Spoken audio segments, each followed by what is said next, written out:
Welcome back into Area Flyer Skate Zone for another edition of Temple Owls Ice Hockey. My name is Michael Zahn, joined alongside me my color analyst Aaron Sherman, and as you can see on the screen, you can follow us on Twitter at our Twitter accounts. It's another matchup against the URI Rams. The Rams were victorious yesterday as they won 5-1, a structured team, a disciplined team. If the Owls want to win this second game against the URI Rams, what do they need to do, Aaron? Well, for one, take a lot more shots. Last night they got outshot. What was it like crazy? Just crazy differential in shot totals. They got outplayed completely. They need to catch passes. I thought that was one part that their game lacked yesterday. As far as coming out, they just got to create some chances, put pucks on net, and hopefully the puck finds its way in the back of the net. And not a lot is changing between these two teams, but arguably the most important position, the net minding, is changing. It'll be Scott Salomon in net tonight. He was originally the starter for this Owls team, had some lingering injuries. He's been healthy, and him and Hayden Richards have been fighting for that starting job. And then it's going to be a freshman for the URI Rams, and it's going to be at number 30, Jake Gulemi, the freshman from Northport, New York, playing for the URI Rams. What do you think, or what have you seen so far from Scott Salomon that makes you think maybe he can steal a win for this Owls team? Well, he's had some ups and downs all season, definitely. As of all the goaltenders for Temple, they see a lot of shots every game. However, the last two times we've seen Salomon, he's come away with wins, one in a shootout, one straight up. But if you're any goalie, it doesn't matter. There's like a bond between the goalies, and at some point during the middle of the season, it's not really about who's the starter, who's the backup. It's just about getting that W. And as long as Scott comes out, plays big, plays like he should, he's on his angles, stops the puck when he should have a good day. And last but not least, we can't help but manage this. This is the last game of the 2015 calendar year, so that means something special for number 4, Stephen Kennedy. He has career point 149, still searching for career point 150, but it will be his final game as a Temple Owl, as he will be graduating at the end of this semester. So he's going to be an honorary captain today. So Patrick Hanrahan, number 20, is not wearing a letter, and nor is assistant captain number 81 wearing a letter. It's going to be Stephen Kennedy, the honorary captain. But we are just moments away from the national anthem starting lineup, so we will bring that to you momentarily.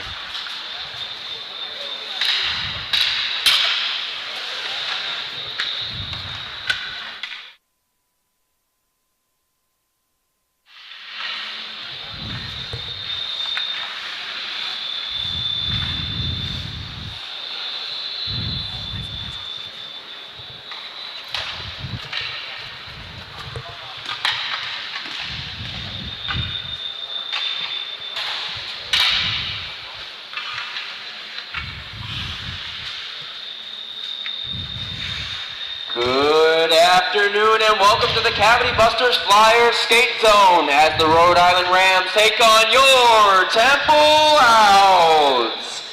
Now the starting lineup for the Rams: in goal, number 30, Jake Gulemi. At left defense, number 7, Josh Watkinson. Right defense, number 28, Billy Diamore. Left wing, number 23, Ray Boudet. Center, number 20, Mark Luciano. And at right wing, number 9, Mike Pasola. Now the starting lineup for your Owls. In goal, number 32, Scott Salomon. At left defense, number 20, Patrick Hanrahan. Right defense, number 81, Jason Lombardi. Left wing, number 7, Dan Nucero. At center, number 11, Joey Powell.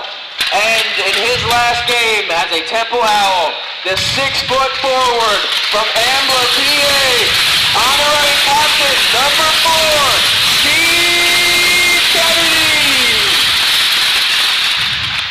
Please rise and remove your caps for the national anthem.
very touching moment here at Area Health Flyer Skate Zone as Stephen Kennedy is the honorary captain. You heard it from our public address announcer, Patrick Johnstone, and the crowd here was very excited for Stephen Kennedy as it's another sellout here at Area Health Flyer Skate Zone.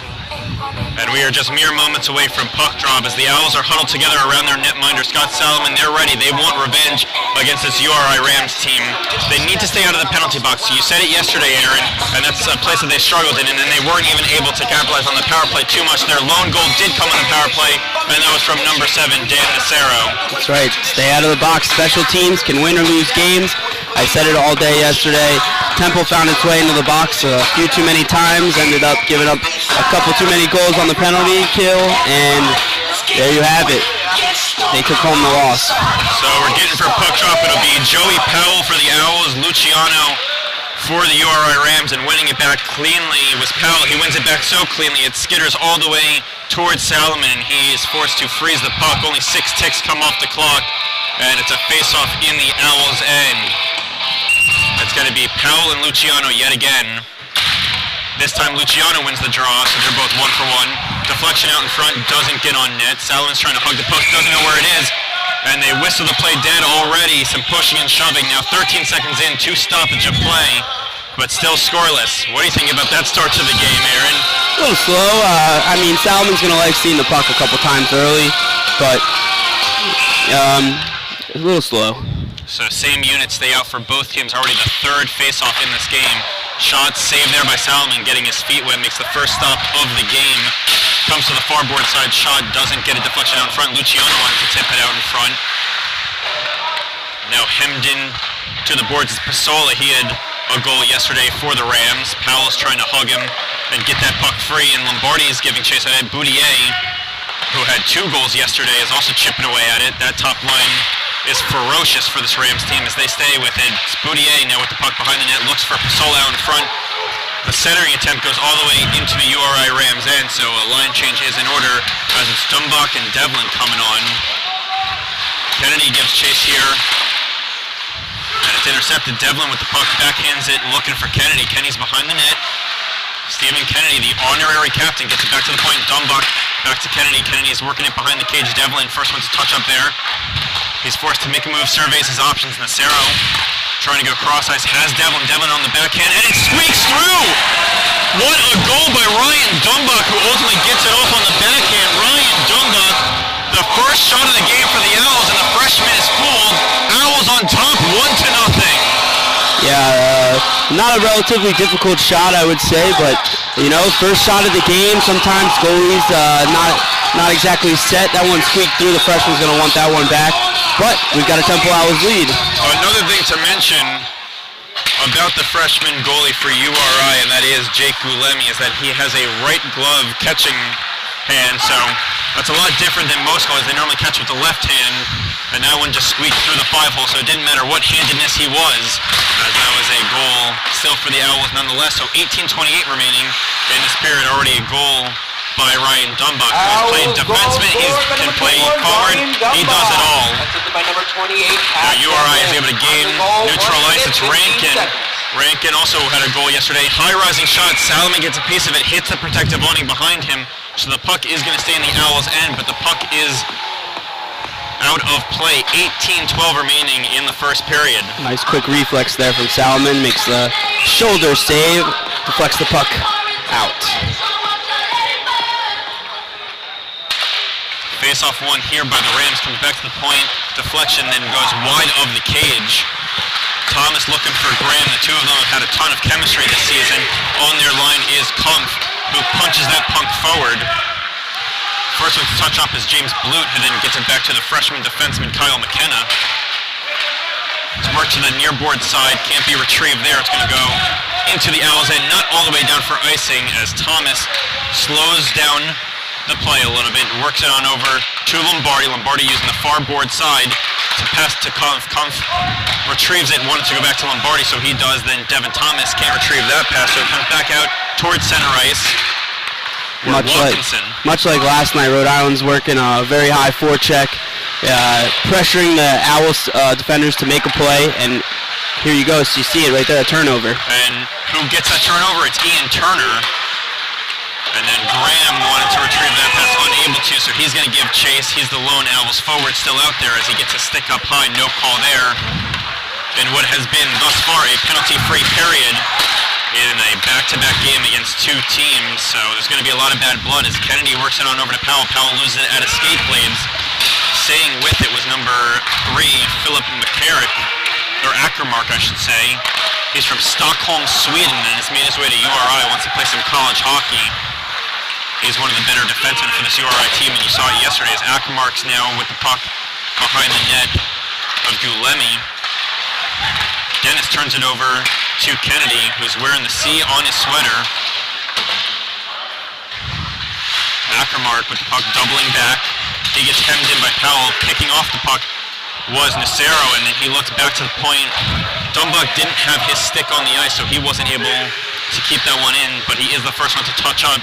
16-12 remaining in the first period. Owls on top 1-0. A 3-on-2 break here as they look for the trailing forward. It's Boudier. Shot on, blocker save there by Salomon.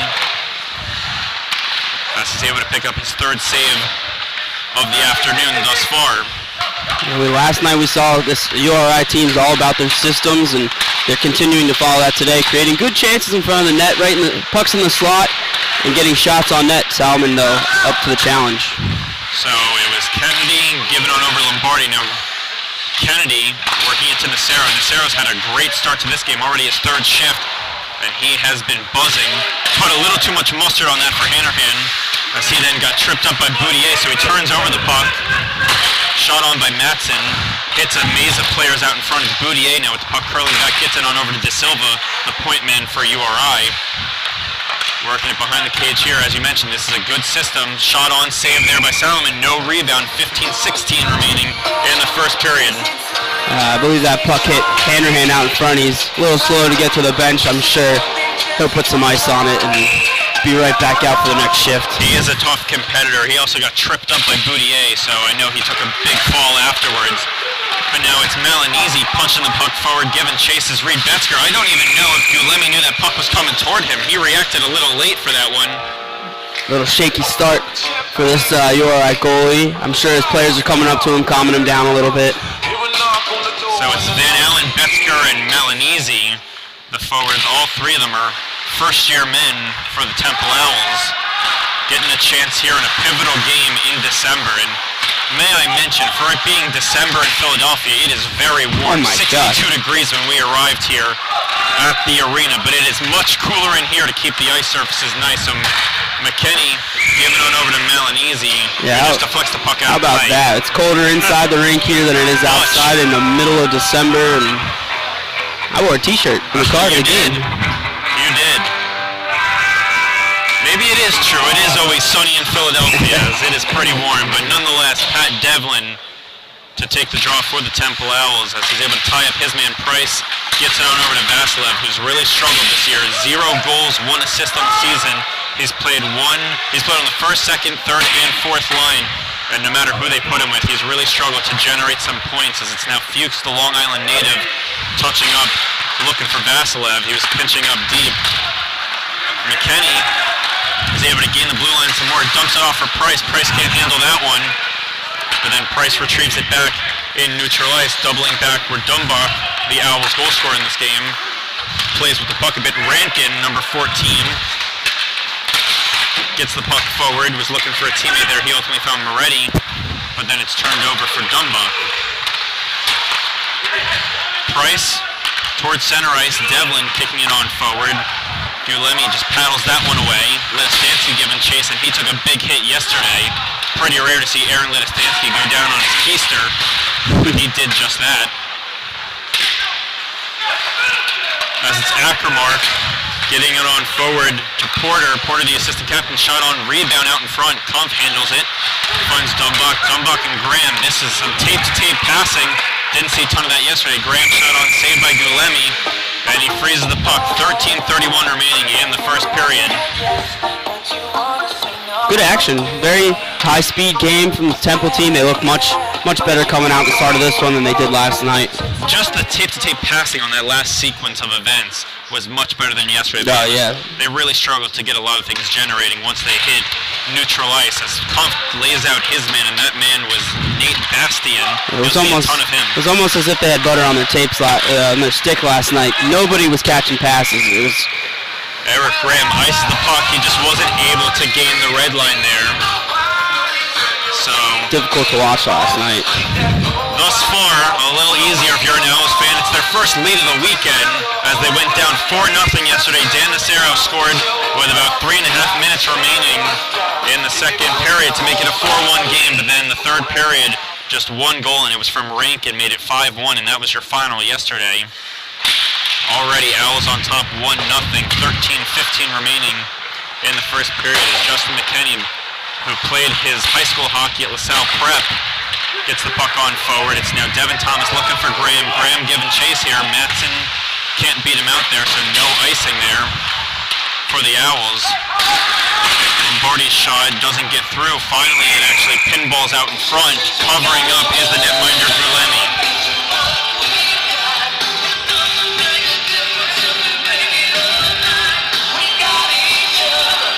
And the top line coming out for the Temple Owls, and URI does the exact same, getting their top guns out there, and that's centered by Luciano, a very tall forward wearing a letter, and that letter being A for assistant captain for this URI Rams team.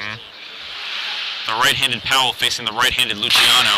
Powell punches it on forward, where Kennedy and Nacero give chase. They're not able to retrieve that, so it's Boudier streaking down the left wing side. He has some speed, finds Luciano, and they're going to call a late offside. Very delayed, very delayed.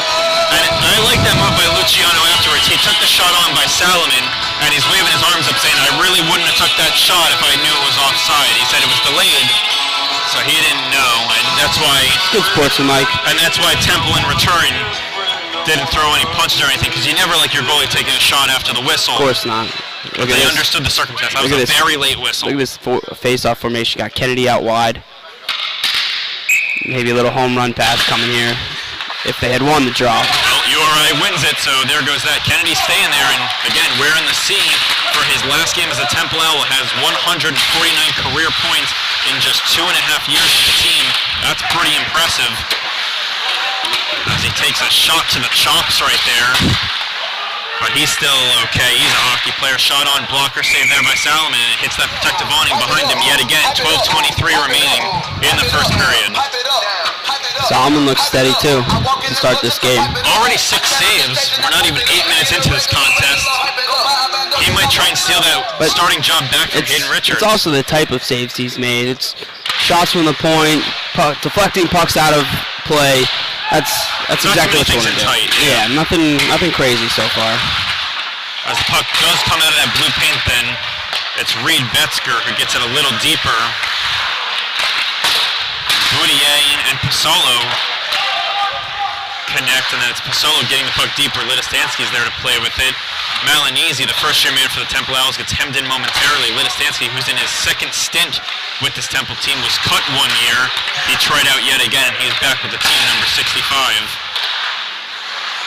Dumbach giving over his defensive partner, Litistansky, who loses it at escape blades, so Boudier gives chase, and Boudier is able to intercept.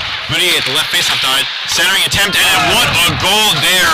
Centering attempt went to Matt Kowash, his second of the weekend, and just because Litistansky couldn't handle it, it's tied up at 1 apiece, 11:38 remaining in the first period. Pretty little play by URI there. Not much Scott could do. A little slow getting over, but a nice pass, centering it, and he taps it home. And again, that was started by Boudier. He was alert. He was able to steal the puck from Litistansky, who just couldn't track it down. Continues his hot streak. And it was a 2-on-1 break, so Boudier is the best player for this URI Rams team. But Kowash is no slouch. He has his second goal on the weekend. And keep in mind, Matt Kowash is also that player yesterday who took the big check from Hannerhan, but he was able to get back up on his own power, which was nice to see. But it's now a 1-1 tied game, 11:19 remaining in the first period. Vasilev, Price, and Devlin out here for the Temple Owls. Devlin can't handle that one. Rankin giving chase. Price at center ice. Dump it down deep. He was past the red line, so no icing there. As De Silva looking for Rankin, but Rankin can't handle that one. And I don't know if you could hear that over our microphones, but The Owls coach, Rhode, said pull the trigger, insisting that his team needs to shoot a little more. They don't have to make it pretty. You saw the first goal always scored. right. It's always pretty. the case for the Owls. Not enough shots. They're always trying to find like the perfect pass or the craziest pass, when all they really need to do is just put the puck on net. That's the old saying, you know. You put the puck on net, see what happens. So Kennedy over to Price. Price looking back for Kennedy. Kennedy picks up some speed. 3 different Rams converts to him. Shot looking for Hanrahan out in front. Wasn't able to hit him. Tape to tape. Powell intercepts. Finds Kennedy. Kennedy tees up a shot. Gets on net. Save there by the flippers of the netminder Gulemi. 10-13 remaining in the first period. Owls still pressing as they get that puck deep. So they had to touch up momentarily, but now they're back in the URI end. And a good pinch there by Lombardi to poke that puck away. Keeps it in the end for just a couple extra seconds until finally it's brought out by Blute. Blute finds Porter. Porter can't get the shot off, stick in the lane by Kennedy. Kennedy was looking to hook up with Nacero there, unable to, so it's Watkinson who gets the puck out. And then that's number 10, Bastian, who struggles to get it away from Nacero. So the Owls are really staying hard on their men thus far. 9:37 remaining in the first period. They look like they got a lot more energy than they did last night. That's tripping up over his own 2 feet was Bastian right there. So Nacero gives chase with Watkinson. Watkinson wins that battle, keeps the forecheck alive. Turner, the left-handed streaky forward. He's a small guy, but he has some wheels. Nacero himself, pretty small guy and has some wheels, gives on over to Thomas. Thomas rips a shot on, save there, but there's a rebound out in front. Fortunate for Gulemi, no white jerseys present. Donahue. You like to see that though. You like to see that though. Get shots on net. Make the goalie have to work. You see he gave up the rebound, and you remember that for next time. Shot on by Turner. There was a rebound present. Some pushing and shoving afterwards. Even Turner takes a seat, and now there's a cross check to the back of an Owl afterwards. I didn't catch the number, but it was Donahue laid out the cross check. I think he's just going back to the bench. But we'll wait and see. Nah, he's going to take a seat next to us. So that was a pretty blatant cross check. As right now I see Steve Kennedy is already skating toward the URI end. He understands it's going to be a power play. At least he's trying to force the refs into that call, and it appears that way. So it is just Donahue for the 2-minute cross check. A rare penalty against URI, especially an ill-advised penalty after the whistle. There you see the stats for the power play yesterday. They went 1 for 5. And, you know, they struggled, but new day, new power play. Let's see what they can make something work here, you know? And the fact that they went 1 for 5 yesterday is pretty pedestrian, but that's what they're used to. This is a team that converts normally about 26% of their power plays. That's at least what they had going into this weekend prior to yesterday. So that percentage goes down just a tad. But if you give this team 4 or 5 opportunities, you know they'll convert once.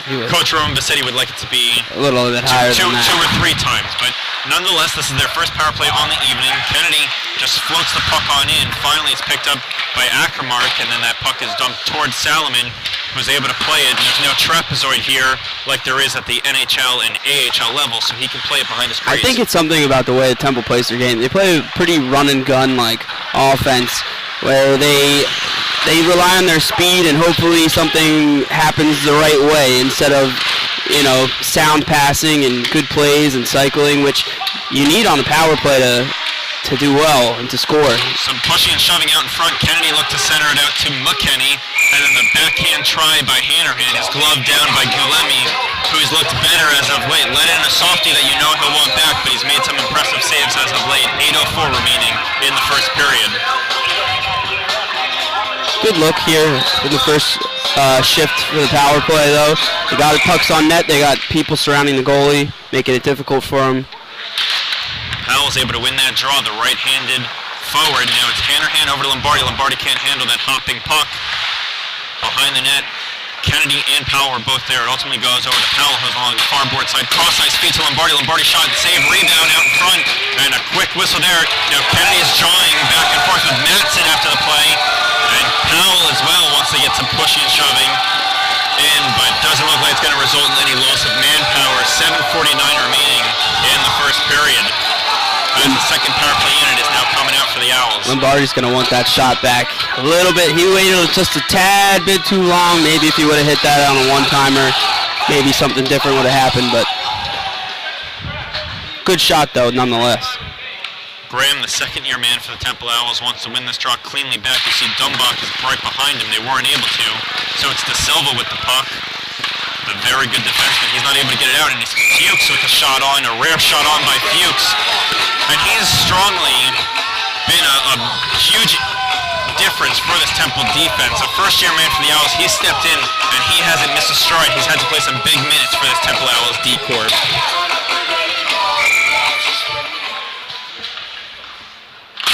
Graham gets a second chance to win a draw. He does. Fuchs now to Dumbach. Dumbach looking for a screen out in front. Don't think the goaltender Gulemi saw it, but it doesn't get on net. Dumbach has to skate over to the far board side and cover Fuchs. He's able to, so the puck is kept in. They're trying to set up. 30 seconds remaining to the Owls power play.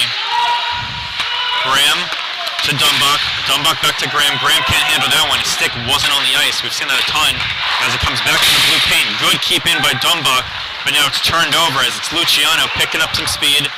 Knows he has a forward behind him, just wants to eat up more clock as he circles around, then reverses back. Only 8 seconds remaining to the power play. Looks like the Owls are going to start 0 for 1 on the power play today. 5 seconds remaining. I'm not sure if that's their game plan when they're in the offensive zone on the power play, but they had nobody standing in front of the goalie, making it everyone's standing around looking for someone else to do the work. When back to even strength, and there's a shot on. Graham tries to follow it up, hits the post. As the Owls are now generating some opportunities. It's still that second power play unit that's out there for the Owls, even though it's back to even strength. As Graham tries to keep it in the zone, wasn't able to. So now it's a 3-on-2 break. If they move fast, they're not able to. If they just want to dump and chase, it's Blute punching the puck forward. 6:27 remaining in this very eventful first period. Blute making a lot of moves as he's able to stay with the puck, showing his strength and ability with the puck. Very impressive sequence here from number 19. As finally Porter gives him some support, comes in number 26.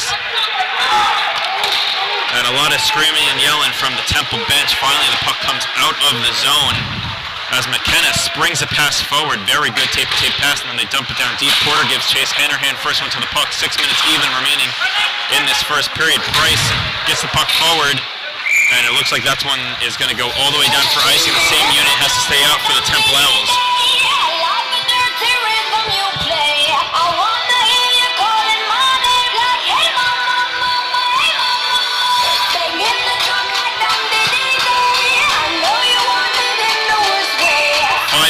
Remaining in the first period. Score is knotted up at 1 apiece. Face-off won by URI. Shot misses the net. That was the freshman McKenna trying to get a shot on. Now Bastian with the puck. Porter looking for Blute out in front. Blute shot deep in his crease with Salomon. That could have been costly, but he's able to show his pads there and gets the puck away from the Owls' goal. But it's now Devlin who is able to get the puck out of the zone, so touching up is URI. Now they give chase as they have touched up. 5:25 remaining in the first period. Hannerhan gains the blue line and some more. Tees up a shot. Rebound out in front. Don't think Gulemi knows where it is. A lot of bodies fall down, but ultimately it's along the far board side. Devlin back to the point. Lombardi fakes the shot now. Tees going up. And this could be a 2-on-1 break here as it's Dennis with the puck. Jackson Dennis shot saved there by Salomon. He's able to cover it up, and Vasilev skating back hard to make sure there was no rebound available.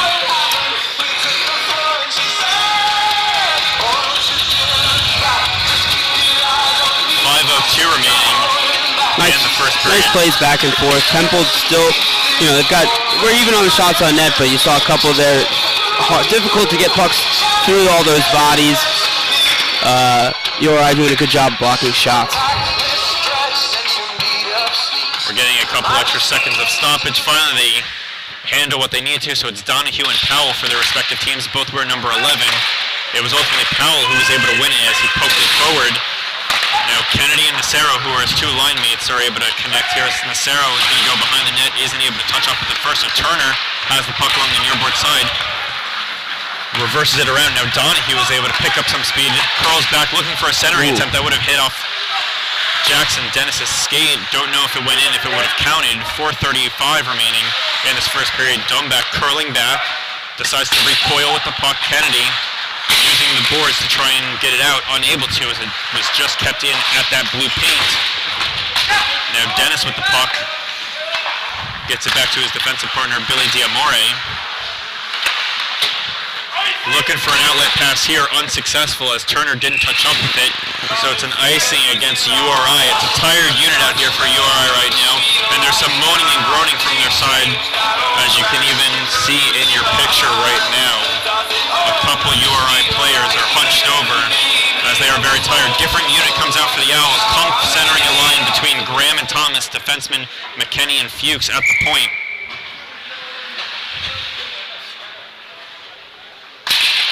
Kump tries to win it forward and ties up his man, but doesn't win the puck.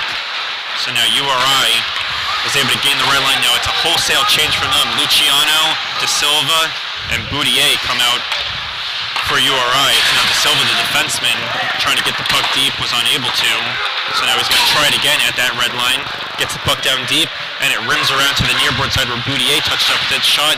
Out in front, McKenna gets his body on it, so that puck doesn't get through to Salomon, who has stopped 9 of 10 shots on net so far. Both goalies have stopped 9 of 10 shots thus far. 3:38 remaining in the first period. Shot doesn't get through again. Good job of McKenna yet again getting his body out in front. As Graham keeps his motors running, gets tripped up momentarily, no call there. And then it's Kumpf trying to lay out his man. They exchange a couple blows to each other, no penalties. Boudier out to Luciano. Luciano can't control that one. Out in front, there was a rebound, and Salomon makes a save, and afterwards, Pasola lays out Hannerhan, and Hannerhan falls on top of Salomon. And there's a couple discussions afterwards, and Salomon's still deep in his crease, doesn't want to get involved with the extracurricular stuff. A lot in that last sequence of plays. Yeah, a couple good opportunities from URI. Trying to drive to the slot area in that prime real estate, create some shots. Temple almost breaking away, but a good defensive play again by URI. 3:15 remaining in the first period. Shots in favor of URI, 11-10, a much more evenly played period than we saw last night, but Vasilev can't contribute that one, so again, it's the freshman McKenna giving on over to his defensive partner there, and then Luciano can't control that one. That one just ricocheted off his stick and stayed back in the Rams' end. Yet again, Watkinson's going to try and get it out. He's able to. It's Luciano who then turns it over at center ice. Vasilev can't get the puck deep like he wanted to. Malinesi would have been chasing in after it. So Watkinson slowing down. 2:42 remaining in the first period. It comes to the nearboard side. Luciano, that big forward at long reach, gets a shot through a seam, goes high over the net. Dumbuck controls that shot on net. Is going to try and find Vasilev, was unable to. So again, McKenna, who's had a long shift, is going to stay with it. Malinesi can't control that one. Dumbuck just wants to get it on net. Deflection out in front, doesn't get on net. It would have been Vasilev's first of the season. Moretti, the right-handed sophomore, picking up some speed. Shot doesn't get through as Dumbuck gets escape blades out in front of that one, so it goes back to center ice until it's thrown back into the Owls' end. 2 minutes even remaining in this first period. Yet again, Dumbuck over to Nacero. Nacero finds Ledistansky, who wants to go cross ice to Kennedy. Kennedy is going to give chase here. He is elusive, as he's able to stay with it. Bunched up are Nacero and Kennedy. As Ackermark, as I mentioned previously, from Sweden, gets that puck toward neutral ice. And then the shot by Dumbuck doesn't get through Moretti. 95 seconds remaining in this first period. Still knotted up at 1. As it's Rankin who can't get any further. Moretti takes a shot to the back. No call there. Then takes an even bigger hit from Ledistansky afterwards. Powell over to Kennedy. Kennedy, nifty pass to Nacero. Nacero shot high rising, rebound out in front, and he scores! Dan Nacero gets his second of the weekend and puts the Owls back on top. 1:11 remaining in the first period. Owls on top, 2-1. Nice hard play by Dan Nacero, following up on the rebound. You know, that's what you got to do. You take a shot, you look for the rebound, you finish it, and he puts it in the back of the net, and a big goal before the end of the period. And you know who gave the assist on over to Nacero? It was Stephen Kennedy. Give him 150 career points as a Temple Owl. It has officially happened. Stephen Kennedy, number 4, playing in his final game, gets point number 150 as he sauces a pass over to Dan Nacero. Mr. Kennedy's going to feel nice about that one, I'm sure. But, it's out of his mind now. Now he can go head forward with this game. And now he's looking for 151. Yeah, 151, absolutely. As Hanrahan ties up his man, comes back to the point. De Silva doesn't get it cleanly, so Thomas tries to dance around De Silva. De Silva gets his body on that one. 45 seconds remaining in the period. Owls on top 2-1. And it's a one-on-one break here. Even Graham's joining him. Thomas has Graham. Graham doesn't get his stick down, and I don't think it was a perfect pass anyway from Thomas as it went behind the goal line. As Graham just wants to shoot it on net, saved by Gulemi.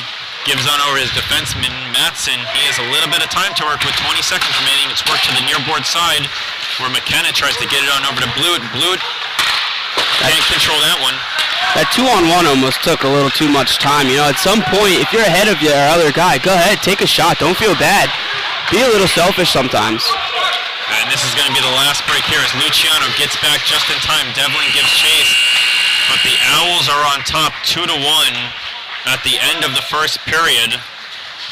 An exciting period from the Owls as they went up early 1-0, then it was tied up 1-1, but then Dan Nacero, who had the lone goal yesterday, put the Owls back on top 2-1. So even though the Owls are 0 for 1 on the power play, another big thing to mention, didn't commit any penalties. Correct. That's a big deal for the Owls. That is a very big deal. Very solid period, not an amazing period, but hey, they came out of it with the lead, and that's really all you can ask for as a head coach. So that's going to do it for our first period, and when we come back, it's going to be intermission analyst Patrick Johnstone, who's going to tell us what he heard and saw between the benches that period.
All right, we're in here for the first intermission report with our man between the glass, Patrick Johnstone.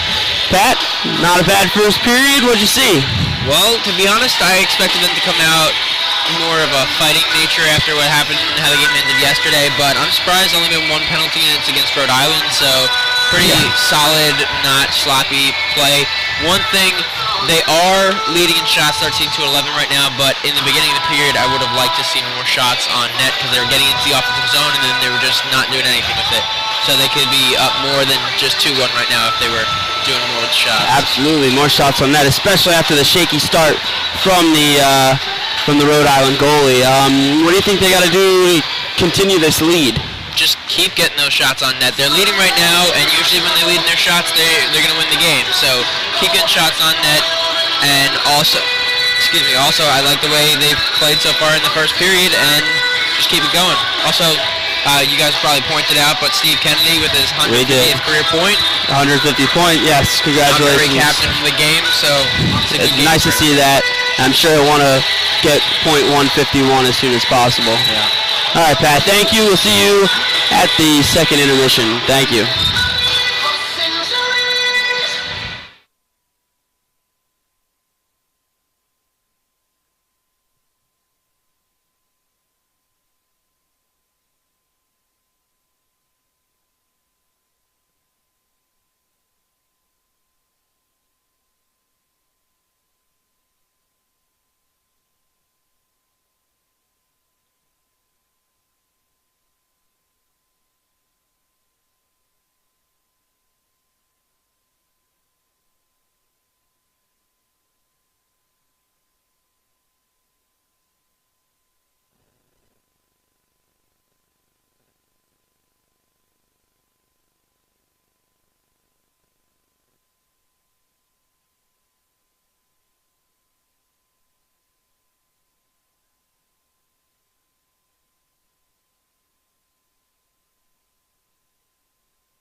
And welcome back into Owls hockey as they lead 2-1 behind 1. As you heard and saw, the goal scorers for the Owls, Ryan Dumbuck and Dan Nacero, and then the lone goal scorer for URI thus far, Matt Kowash. So Owls on top 2-1. This period will be started at even strength at Area Health Flyer Skate Zone. As we mentioned, another sellout here at Area Health Flyer Skate Zone.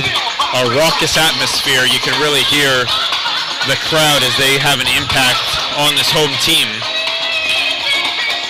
As it will be the second period, both teams change the side that they will be defending. It is also the period known as the long change. If we do need overtime, that'll also be another period of the long change. So the Owls hope that they've done what they need to do to make sure this doesn't go to overtime. But URI is a very tough team. They won yesterday 5-1. As we're getting ready for puck drop here to start the middle frame of regulation.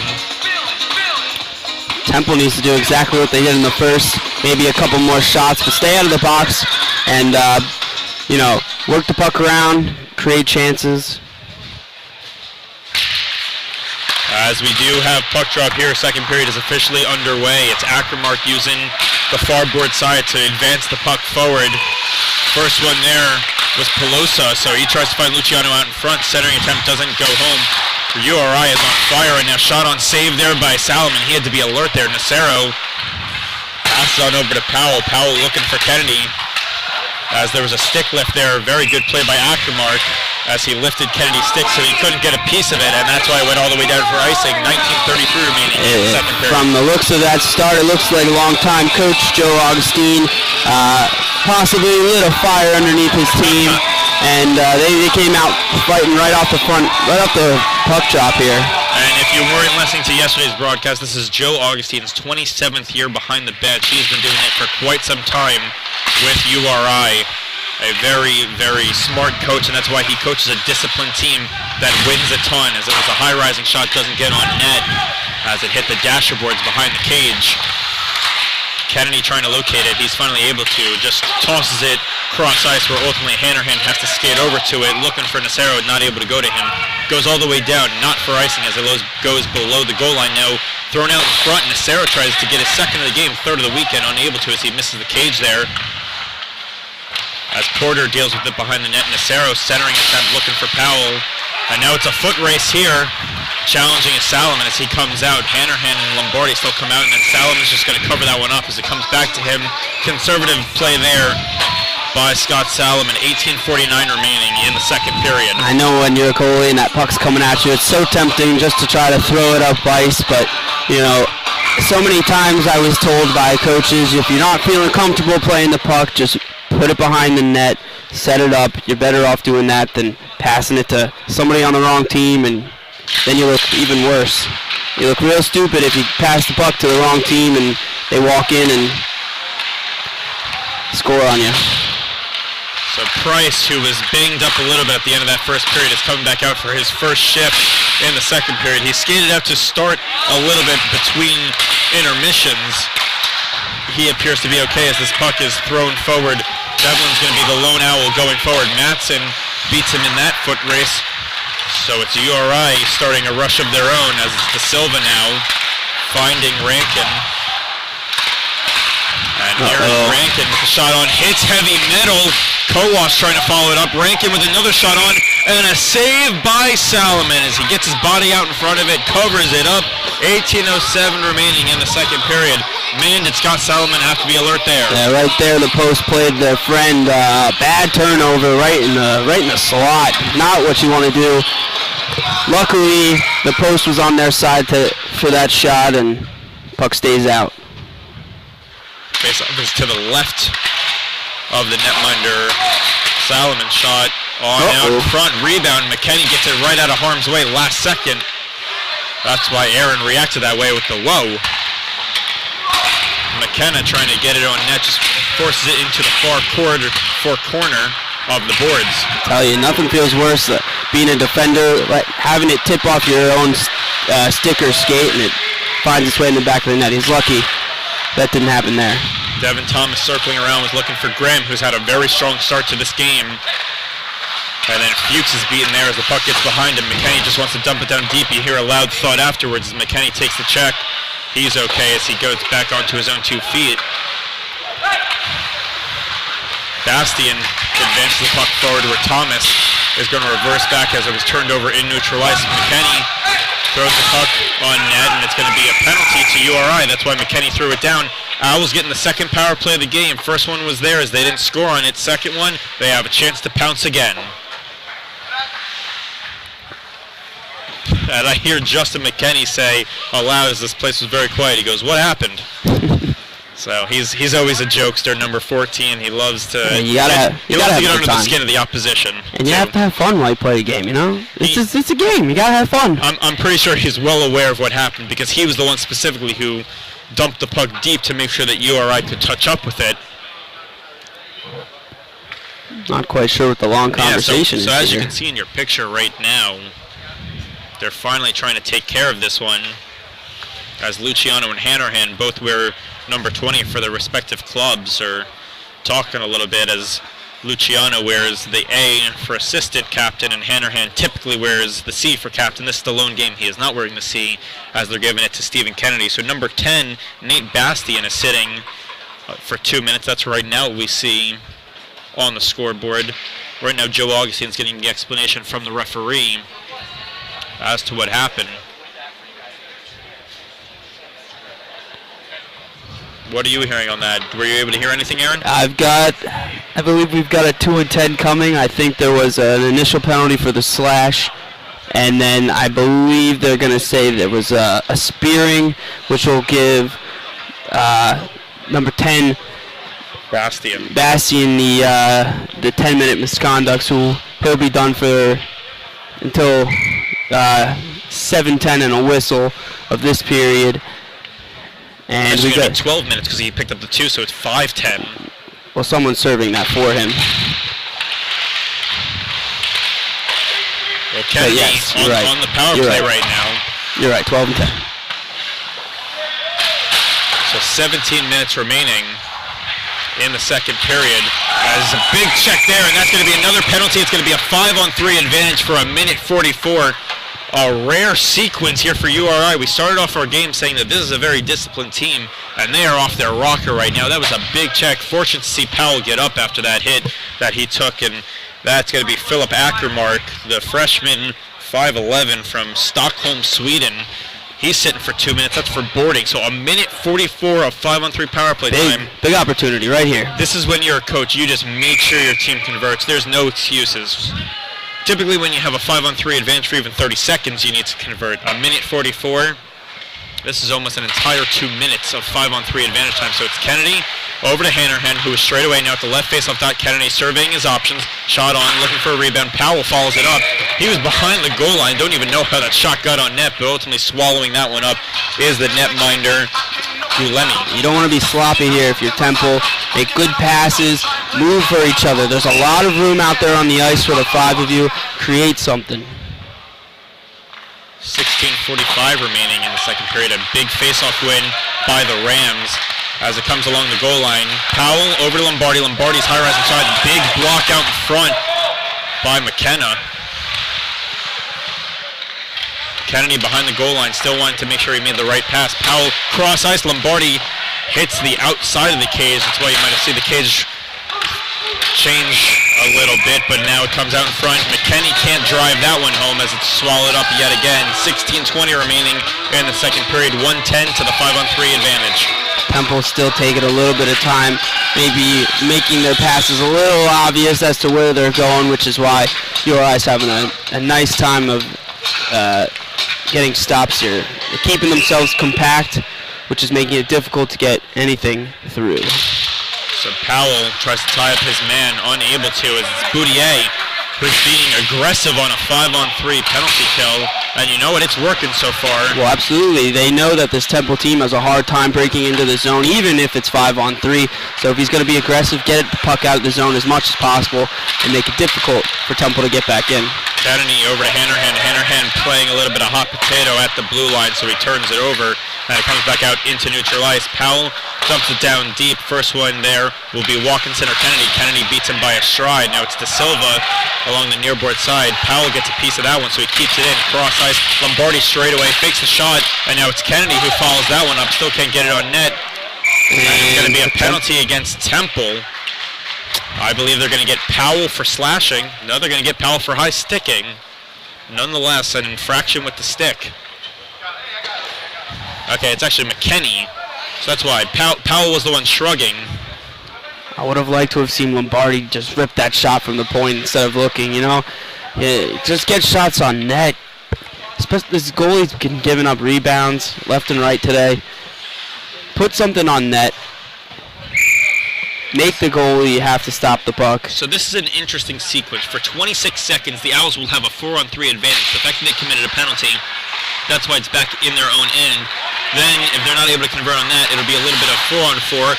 And then even after that, as long as there's no more penalties, it'll lead to a URI power play for a little over a minute. So Kennedy, realizing he has 8 seconds left on the power play, Kennedy with a shot. It hits Powell out in front, but it doesn't hit the goaltender.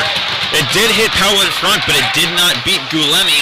So now we're back to 4-on-4 hockey. Linesman read on that one. He made a quick decision, and I think it was a good one. I don't know if it reached the back. Our vantage point is a little difficult to see if it would cross the goal line, so we're going to have to trust them. As this is now number 28, Billy D'Amore, the assistant captain, looking for Luciano. Lombardi stays on him. Lombardi takes him to the ground. Luciano stays from the ground and is able to get the puck and advance it to his teammates. Now it's a 5-on-4 advantage for URI now as they get a shot off. Salomon struggled with that one. Owls are short-handed. Hanrahan may or may not realize that's why you need the bench to help out. And he takes a thundering check afterwards, gets back up to his feet. Good to see that as he accepts that big hit, and now he's going to go off for a line change there, catch his breath a little bit. That'll wake He's being up. replaced by Linistansky, and that was a bad line change. Luciano has some space, misses wide right on that one. Fortunate for the Owls, as Powell had a chance to go forward. Powell tripped up to Silva, no call there. I think the Owls are a little fortunate. They got away with one there. Agreed. As Lombardi circling back on his own end, 28 seconds remaining to their penalty kill. Nassau realizes that as he looks up at the scoreboard, and he's going to eat up more clock as he throws it down. It's ultimately intercepted by D'Amore, who has 17 seconds left on the power play, so he dumps it down deep, giving chases Pelosa, but Lombardi is the first one there in the far board side. They can't clear it out as De Silva has it at the left faceoff dot as advanced forward Pezosa. 13:37 remaining in the second period. Back to 5-on-5 hockey. Neither team could score on the power play. Salomon's able to retrieve that shot on net. Covers up, freezes the puck. 13:32 remaining in the second period. A lot of back and forth there with a lot of space out there on the ice. I like the run and play so far here in this second period. A lot of opportunities for both sides. So it's going to be Devlin, the first-year man from the Temple Owls, who wins it back. It's now Rankin behind the net. Moretti has it as he circles around. Rankin was calling for it, couldn't receive that pass clearly to his tape, so then this one's thrown all the way down into the URI end, goes all the way down for icing as it creases, or as it advances past that goal line. 13:16 remaining. Owls cannot change their unit on the icing.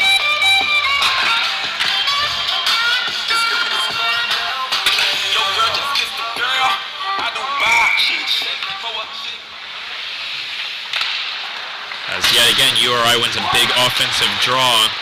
Rankin gets tackled down by Vasilev. And now behind the net, Dumbach eludes Moretti, number 22 for URI, so that was good. But now Malinese can't get that puck out of the zone, so it's a deflected out in front. That was Kowash looking for a second of the game. Doubling back is Vasilev. Devlin can't find that pass as it skates, or as the puck goes right between his skates.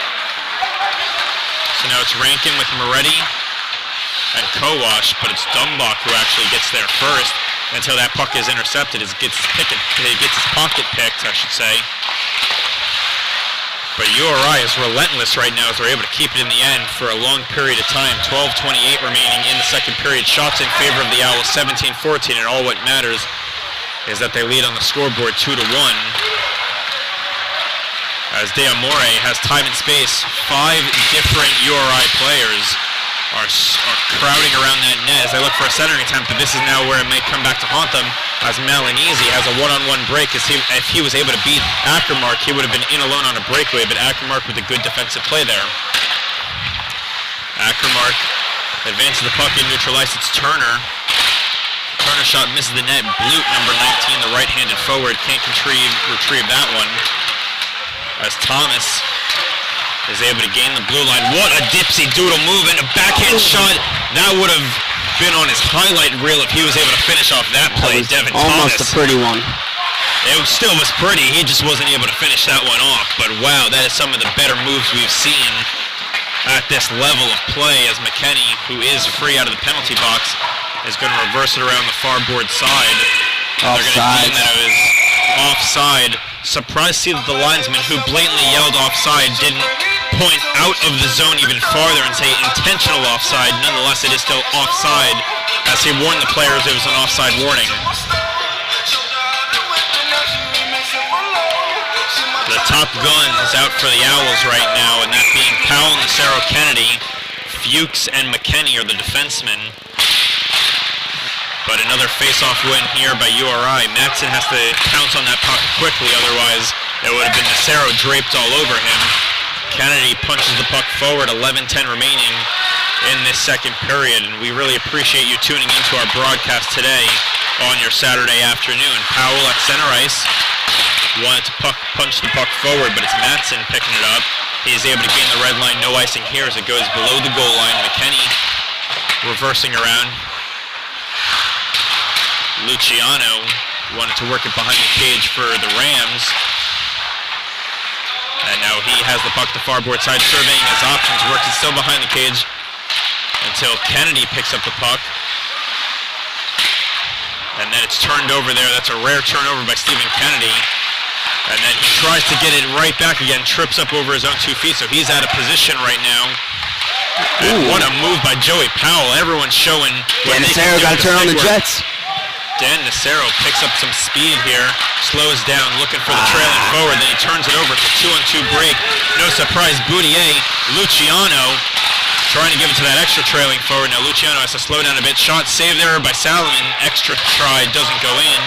Then Lombardi gets his body out in front of that pass, getting his body in the lane.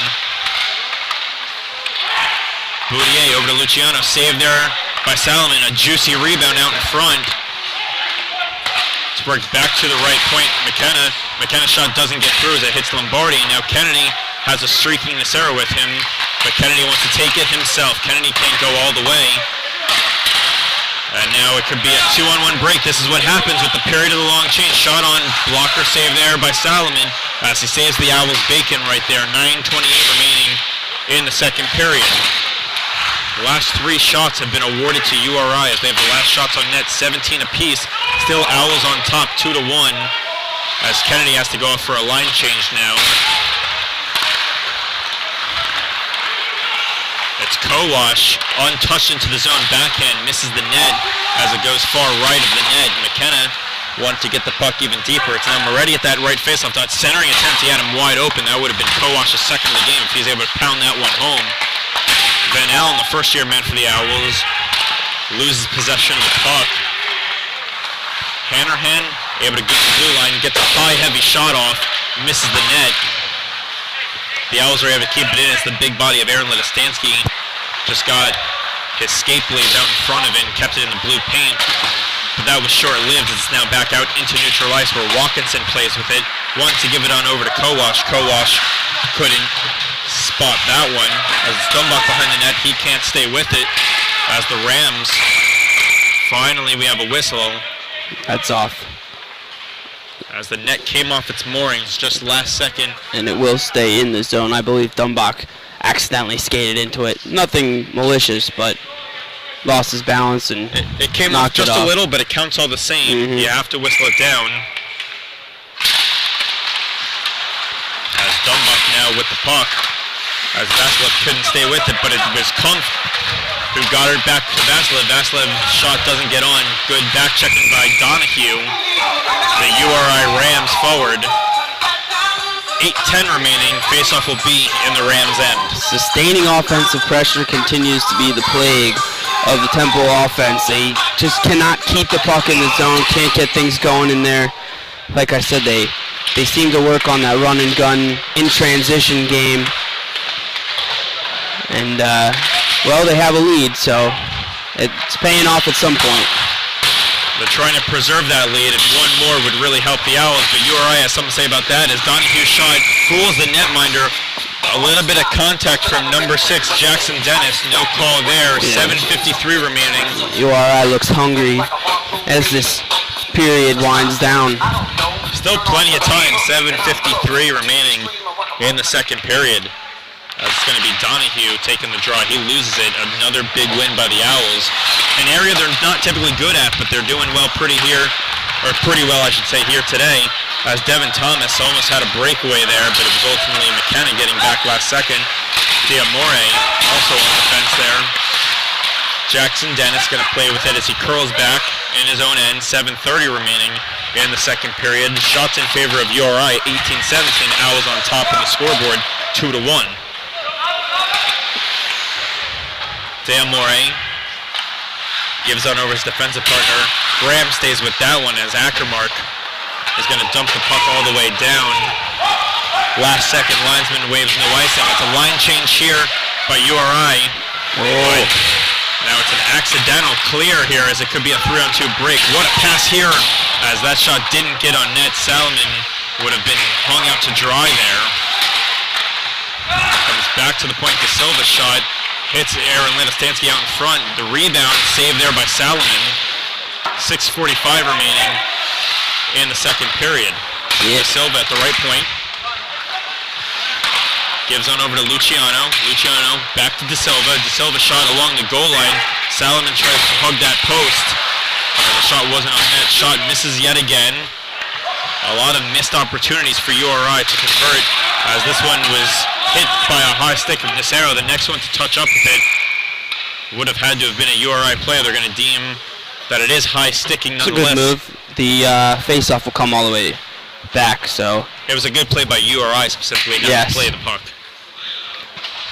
But I was going to say this URI team, in a team that's got good systems and they're coached well, you don't even need to know sometimes who's really out on the ice. You just know where they're going to be because they're following the systems and they're disciplined. And you can see that from URI. Their no-look passes and Boudier shot saved there by Salomon. Their no-look passes are usually right on point, where Temple tries their no-look fancy stuff, and sometimes because they're not as disciplined as maybe they would be if they're playing a systems game, and you can see it. Oh, here we go, breakaway. Pass for Boudier. Boudier in alone.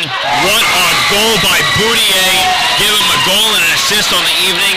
That was a beautiful outlet pass. He makes no mistake about it. Fake forehand, curl and drag, go to the backhand. Salomon has nothing to do there. It was a high rising shot, and it goes bar and in. That's his third of the weekend. You can see he's clearly one of the top players to this URI team. And even though he is the best player, going back to your earlier point that you had just made about how it's a systems game for URI, every player plays very well within the system of URI, and it's clear Boudier is the best player for URI number 23, but there's a lot of different guys who contribute and are open and keep their legs churning, opposed to a lot of teams the Owls play. He had to get the pass from somebody, it's a beautiful pass to find him streaking down the wing. He finds his way behind the Temple defense and skates in, and a nice backhand. We've seen that a couple times from him this weekend. A lot of teams the Owls play, and even the Owls themselves are guilty of this, as this one's going to go all the way down for icing, and it does, so a little more time to talk about this. 5:20 remaining in the second period, so the Owls are guilty of this as well. You have your really good players, and then you have your depth players. It appears this URI team, they have one or two really good players, but everyone else also plays very well within the absolutely. system. As it'll be Moretti, the short forward, but he has a ton of heart as he punches it forward. Felt like he was hooked on that play, so he threw his hand up in the air. No call there. Deflection out in front. Salomon lost track of it. 5:08 remaining in the second period. Knotted up at 2. This one will have an exciting finish, as there's at least one more goal to be had, even if it comes in a shootout. Both teams hope to win this one in regulation. As Thomas now has it at center ice. The defenseman Lombardi tries a shot, misses the net. 4:45 remaining. Big check there by Graham to free that puck. Centering attempt doesn't go to Thomas, but it stays in the end as Lombardi is hugging the nearboard side. And the puck ricochets out of play. 4:36 remaining in the second period. And the last 7 shots in this game have gone to URI. At one point it was 17-13 in favor of the Owls. It's now 20-17 in favor of URI. Your Temple, you don't want to let that last goal get you down. It's a tie game. It's still a close game. Don't psych yourself out of this one. As Powell has Kennedy, and Kennedy just has a no-look pass to the point, so Dumbach doesn't retrieve it. It's Blute who has Porter. Porter shot. Blute was there for the rebound. afterwards, Kennedy takes a big hit. Powell has a couple extra words defending his line mate, but I think it's going to be an Owls penalty. Yeah, definitely. Looks like Joey Powell. Right now, Powell is the lone Owls skater skating away, as he also has a referee with him.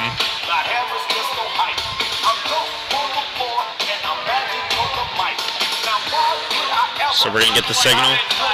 They're going to give him 2 minutes for slashing, so 4:24 remaining.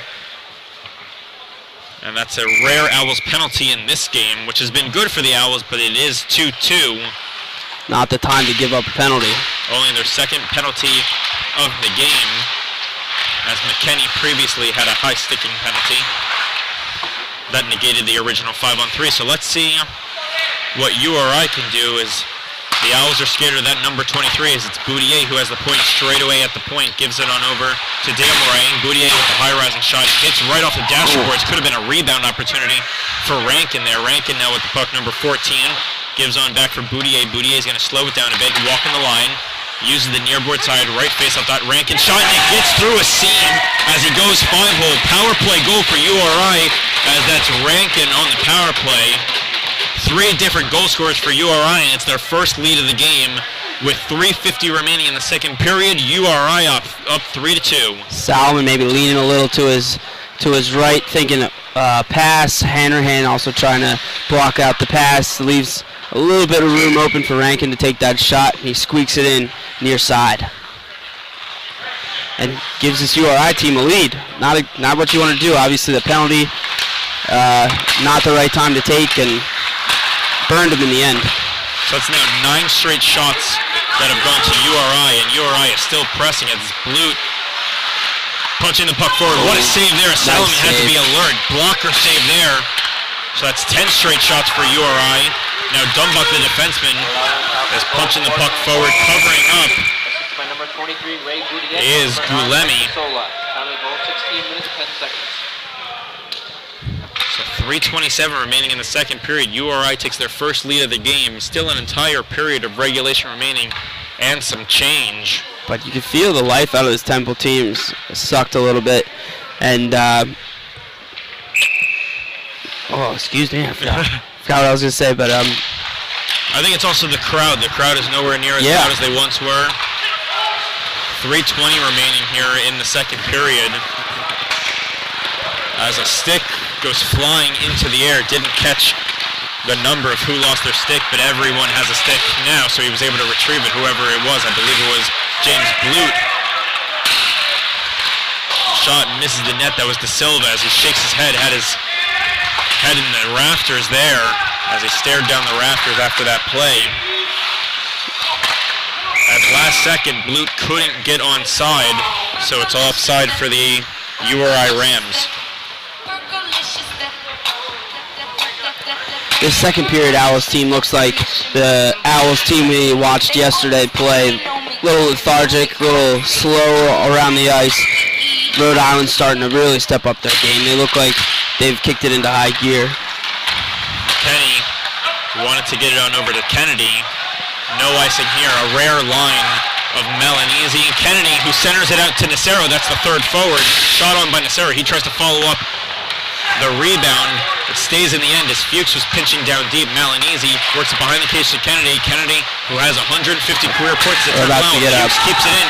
What an effort by Fuchs. Deflection out in front. It's a delayed penalty. It's going to go to URI, so Salomon skating to the bench.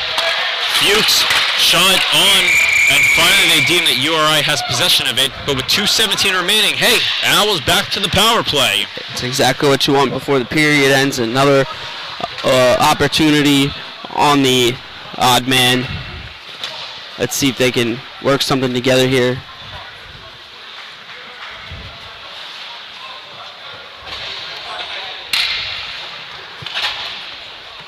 We got a hook for 2 minutes. And that's going to be assessed to Josh Watkinson, the 5'9" senior from Rhode Island. Kennedy, who's going to be originally the center on the straw. 2 ticks come off the clock there. We'll do it over again. Only difference is 2 more ticks come off that clock. So Kennedy is the center. On his right side is Powell. Left side, McKenney. The point man, no surprise, it's Hanrahan and Lombardi. An illegal face-off here. We saw that a ton yesterday. I think that's the first time we saw it today. As it's now going to be Powell, who's originally the centerman. He's going to take the draw. Lined up behind him is Kennedy, who gives on over to Lombardi. Lombardi and Hanrahan exchange. Now it's Luciano with a good defensive play. And this is who else? Number 23 shot on, saved there by Salomon, but number 23, Ray Boudier, he is something special. He turns on those jets, and there's no catching up to him. But Salomon challenges. He comes to the top of that blue paint, cuts off the angle, and makes the save. It's a bad turnover there in the offensive zone by Lombardi. I know he's trying to keep that puck in, but turns it over. Boudier goes the other way. And that's now 11 straight shots on net by URI, as their Owls are really struggling to generate some offense. Shot on, glove save there by Salomon. He had to be alert there, but he's able to make the save nonetheless. As we'll have another face-off, believe it or not, still 1:41 remaining on that power play, even though this is the fourth different face-off in the last 19 seconds. As McKenney has the puck, goes cross-ice, finds Kennedy along the near board side, that's the left wing side, comes out in front, takes a weird ricochet. Powell can't put that home, and then the net comes off its moorings. Boudier upset with that one. He knows he would have been in alone. Smiling ear to ear, looking for number 2. And Boudier didn't like the call there.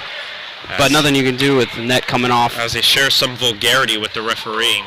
1:47 remaining in the period, 1:30 to the power play. Maybe Temple catches a break here. They got to keep the puck in the offensive zone. Anytime it comes out, it's so difficult for them to get back in. Hanrahan skates as hard as he can, is able to keep it in the end. So now it's McKenney with the puck. McKenney along the goal line, back to Kennedy. Kennedy straight away, Hanrahan. Hanrahan looking for a deflection in front. It was Lombardi. It's close to what you'd like to see. You know, a lot of the Owls, their offense tends to stand around. They finally got a couple people in front of the net, and that's when you want to get shots on net. When you've got people screening that goalie, creating havoc in front of him, that's when you put the shot on. You want to try to keep it low, so it's really difficult for the goalie to see, and hopefully it ends up hitting a leg or a skate or a stick and finds its way in the back.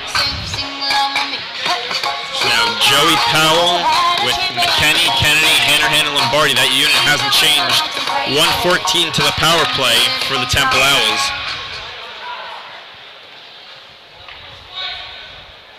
Boy, they could really use to win a face-off here. As they tie up their man, finally the Owls do win it as Kennedy picks up the Jets and hit the side of the net, I think. The side of the net, exactly. You could hear it had a certain ring to it, so you knew it wasn't straight away the post as McKenney over to Kennedy, 1:15. Cross ice, finds Lombardi. Lombardi can't handle that one. Now it's Powell along the goal line. He's on the near board side. Curls back, looking for a deflection out in front. No one there for the Owls. Powell has to skate after it. And he's not able to keep it in as it just got past that blue paint.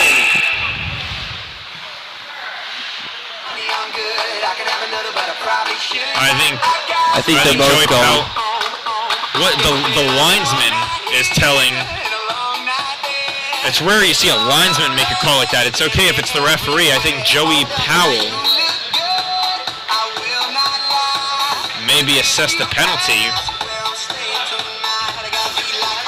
He's baffled. Yeah, so Joey Powell can't believe it.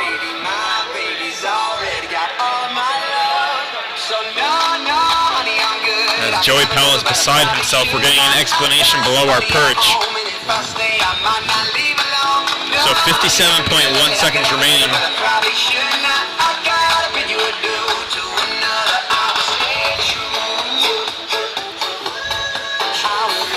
Owls trail 3-2 as the last 2 goals were scored by URI.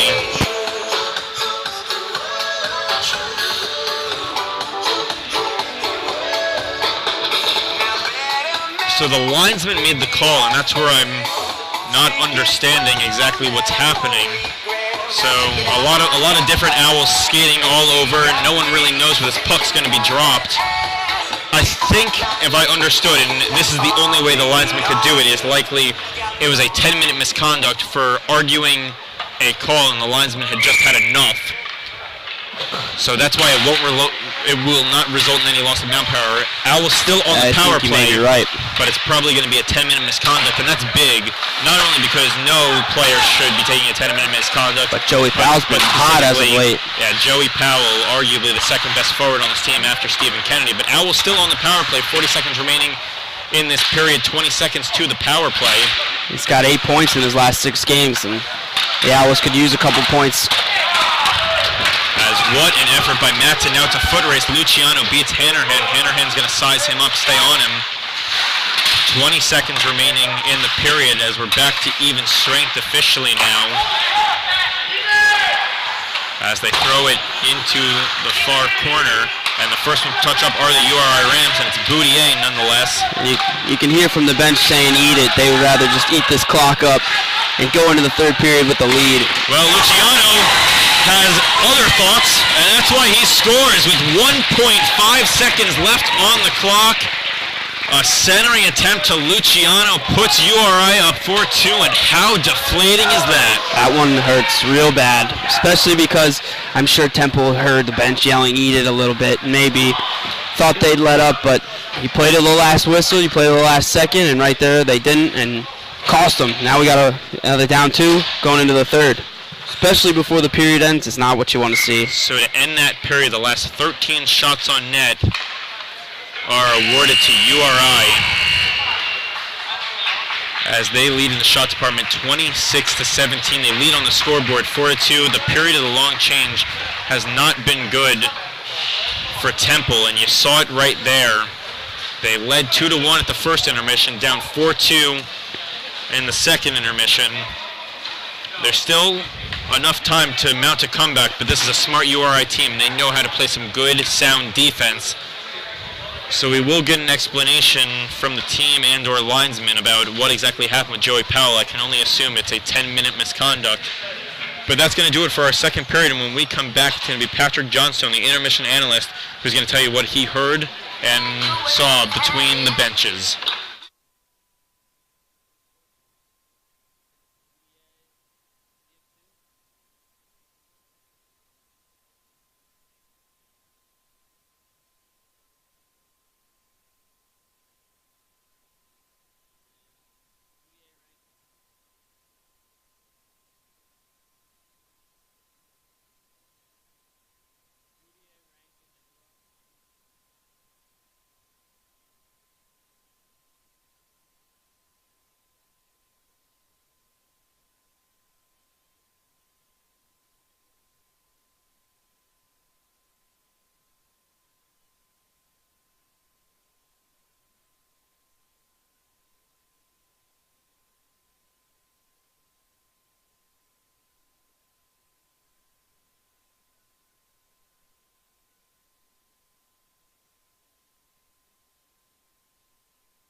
And we're back with the second intermission report, again with our man between the glass, Patrick Johnstone. Pat, we saw that period. We saw the Owls not score anything, and we saw 3 goals from URI. What else did you see? Well, like I said last period, it's the shots. They are now outshot. Was that 15-4 in the second period? So something like that, yeah, they real were close. On power play for a while there. They did. They had the 5-on-3 that was big that they didn't convert on. They had the one open shot right in front of the crease that didn't go in. Mm-hmm. And look what happened yesterday after the last second goal. Rhode Island came out and scored 3 goals in the second period. So that's right. Watch the momentum coming out into the third period. This game is a game of momentum.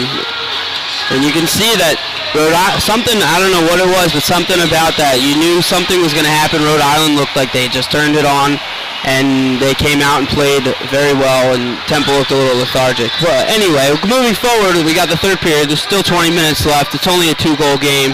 We've seen Temple come back before. What do you think they need to do to come back in this one? It's always going to be the shots. They need shots, absolutely. They need to at least keep it in their offensive zone more, because as long as they can keep it in there, they're going to generate more shots. Absolutely, and they're having a hard time keeping it in the zone. Yeah, but I do think they're going to be able to come back. We might see some overtime or some late game heroics. We're going to have to stay tuned to see what happens with that. That's right. All right, coming up as we get closer to Saturday night, we've got a 4-2 game going into the third period. The Zambonis just about finishing. Michael Zahn and I will be back in just a little bit. Pat, thanks again. Good to see you. Maybe we'll see you after the new year. Hopefully. All right. Thanks, Pat.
And welcome back into Area Health Flyer Skate Zone for the third and final period of action between your Temple Owls and the URI Rams.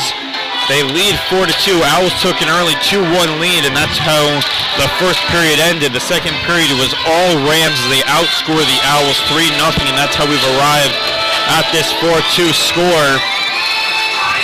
But this is the side where the Owls won the first period 2-1. So they might need much of the same in this third period. They're going to need a couple goals, couple things to remember. Joey Powell out for a big portion of this period. He took a 10-minute misconduct at the end of the second. And again, second period plagued Temple, and hopefully we can find some magic, find some life. Maybe a fire was lit under them. This is Stephen Kennedy's last period of Temple ice hockey. I'm sure, you know, that was said in the locker room. As you can see, he's the first person out here on the ice, ready to go.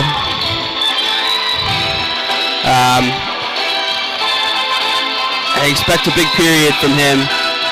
Very weird to see Stephen Kennedy. This period does not have the C, and it's Patrick Hanrahan with the C, so that's a little bit of joking, though, because Hanrahan was previously covering up the C with some white tape, and Kennedy's C was also made of tape, so he's still the honorary captain. He's centering it out in front. And you as see it comes to the nearboard line. Vasilev now centering the line with Joey Powell. Maybe trying to wake the team up is Coach Roman Bassetti as well. Puck comes out to the side of Salomon. It's now in front of the net as they poke away at it.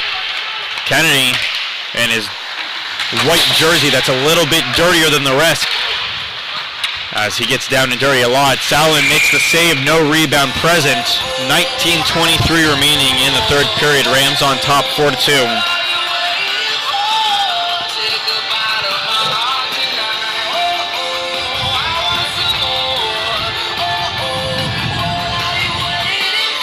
And what Scott Salomon thus far has proven to me, and he still has 19:23, is that him and Hayden Richards are more or less interchangeable. Because this Absolutely. is, you play the exact same team. It's similar systems, and they played similar games. Statistically speaking, frankly, Richards had a better game, but the two of them are very similar. They're interchangeable in at least what they bring to the table, and they're coached similarly. They have a different stature, but they're both smaller goaltenders, and they like to use their agility to stop pucks. Absolutely. And for the most part, both goalies do not stay deep in their crease. They like to challenge at that blue paint because they are shorter goalies to take up take away that angle. You have to when you're that short. So 18:57 remaining in the third period. De Silva with the puck now. Works it on over into the Owls' end. Ledistansky, number 65, first Owl to touch up with it. Gives on over to Dumbach, who has a goal in the evening. Kumpf can't get it clearly out of the zone, so it stays in for a little bit longer. This is a prolonged shift now for this defense of Temple. Deflection doesn't beat Salomon as it goes wide of the cage. Ledistansky still out there, can't get it away from Moretti, who's playing some hot potato. Porter has it. Porter backhands it out in front. Graham can't control that one as it's a hopping puck. Finally, they control it as Graham tries to find Thomas. Graham just told Thomas, hey, you got it, and he chases after it, so Thomas is going to stay with it. McKenna gets tripped up, falls very easily, and that's going to be a penalty to Devin Thomas for tripping. So Rams back to the power play. They've been successful there thus far, and they'll get another chance to extend this lead. Yeah, it looks like Thomas just got his stick caught up around the feet. URI player must have felt that stick around his legs, and as they do teach you sometimes, you feel a stick around your feet or your ankles, you fall down. You take that penalty and move on with the power play. So 18-12 remaining in the third period. Owls hope that it'll be 16-12 and still same score. But Nacero has his own thoughts about that as he's leading a 2-on-1 short-handed charge. The right-handed shot. Nacero tries to find Kennedy, makes the pass, doesn't get through. Now it's an odd man rush the other way for the URI squad. I can understand how, especially with Stephen Kennedy skating down with you, you want to give him the puck, but sometimes you got to be selfish. Sometimes be selfish. Shoot as the puck. D'Amore's shot comes out in front, pinball, and finally they can't put it home. It was Luciano looking for his second of the game. I think I even heard some shouts of shoot from the Temple bench from Coach Roman. And now it's Luciano along that goal line. He stays with it. He's still trying to power it home as it's lost to the skate blades of a couple Owls players. Kennedy can't get it out. Shot on, redirected out in front. Doesn't beat Salomon, who challenges at the top of that paint, and then they finally clear it all the way down to the URI end. And as you can see in your screen right now, a lot of fans looking on from behind the boards. A packed house here at Area Health Flyer Skate Zone as Matson is able to gain the line and some more. Curls back, waits a second. Gets it back to the point to De Silva. De Silva straight away, still looking at Matson. Matson has the puck. It's Luciano moving his feet. A lot of movement on this power play. They like to pass it back and forth. Redirected out in front, then misses wide of the cage. 34 seconds remaining to this power play for the Rams as Devlin backhands it away. Takes a big check afterwards is Pat Devlin. That's now Bastien with the puck as Boudier goes off for a line change. Only 15 seconds remaining to the tripping minor assessed to Devin Thomas. 16:20 remaining here in the third period, I should say. Puck comes back to the point, kept in by De Silva. 4 seconds remaining to the power play. De Silva shot, and it's deflected out in front. That will count as a power play goal just as the power play was ending. It's redirected out in front. Salomon couldn't track that puck. And it's back-to-back games that URI is able to notch 5 goals. That's now 4 unanswered as the point shot by De Silva was redirected out in front. Don't know if it was friendly fire. Yeah, I couldn't see, but it definitely looked like it hit something in front. And fooled Scott Salomon. So the Rams on top 5-2, 16-12 remaining in the third period. Not the way you wanted to start the period for Temple, but they move on, still time. Only a 3-goal game now. As Bastien tries to extend to 4, and that hits heavy metal as it was Scott Salomon's best friend right there. Ledistansky still struggling to clear it out of harm's way. So it's Bluth giving it over to Porter. Porter falls down, takes a big check. Kennedy again in his final regulation period as Dumbach was tripped up from behind. It's now Kennedy showing all his moves, but just can't beat that second defender. Outlet pass, Porter can't handle. Almost. And it's going to go all the way down for icing. That same unit for URI has to stay out there. Looking to split the Temple defense. Almost passed just out of reach there. So now coming out for Temple, Graham, Kumpf, Thomas, the forwards, and the defensemen will be McKenney and Fuchs. They're technically the third defensive pair, but it's a strong defensive pair of Fuchs and McKenney. As Kumpf is able to win the draw, ties up his man, and then ultimately it's URI who gets it out of the end. The right-handed defenseman, Fuchs, is going to dump it down deep. Forced to play with it is Gulemi.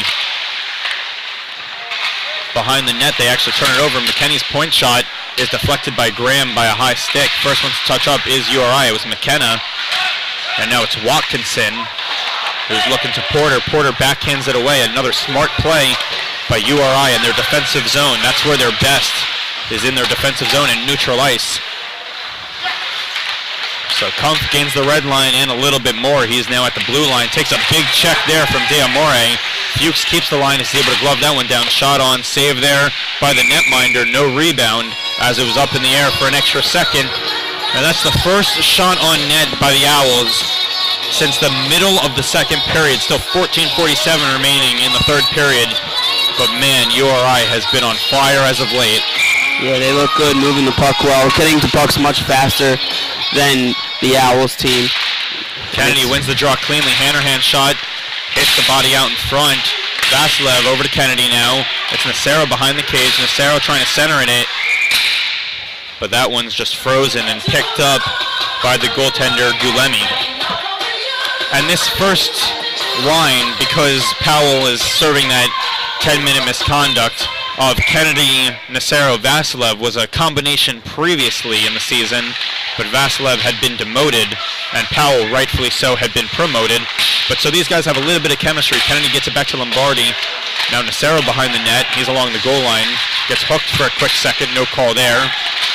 Now it's Jackson Dennis who's able to get free. Could have had a 2-on-1. Turner and Hanrahan are the first two there. It's Hanrahan who beats him to the foot race. Cross ice, Lombardi has it in the far board side, takes a big check, and the Owls are going to go to the power play. That's likely a cross check or a check from behind from Jackson Dennis. They're going to call boarding. All of those scenarios could have happened, but they do call boarding against Jackson Dennis. He's none too pleased. He's having a couple extra words with the referee. So 14:07 remaining. Owls have to cash in on the power play. Need this one badly right now. I'd love to see Hanrahan or Lombardi get the puck on the point, rip a shot, get Kennedy out in front of the net. He's a big body. So they have McKenney and Hanrahan at the point. They actually have Lombardi currently as a forward just to have that big body out in front. Lombardi wasn't able to get it back to the point to McKenney, so McKenney has to give chase now as the puck beats him. It's Luciano and Hanrahan trying to fight for it. Hanrahan with a smart move there to just poke it on over to McKenney, as Hanrahan, McKenney, and Lombardi all played high school hockey together.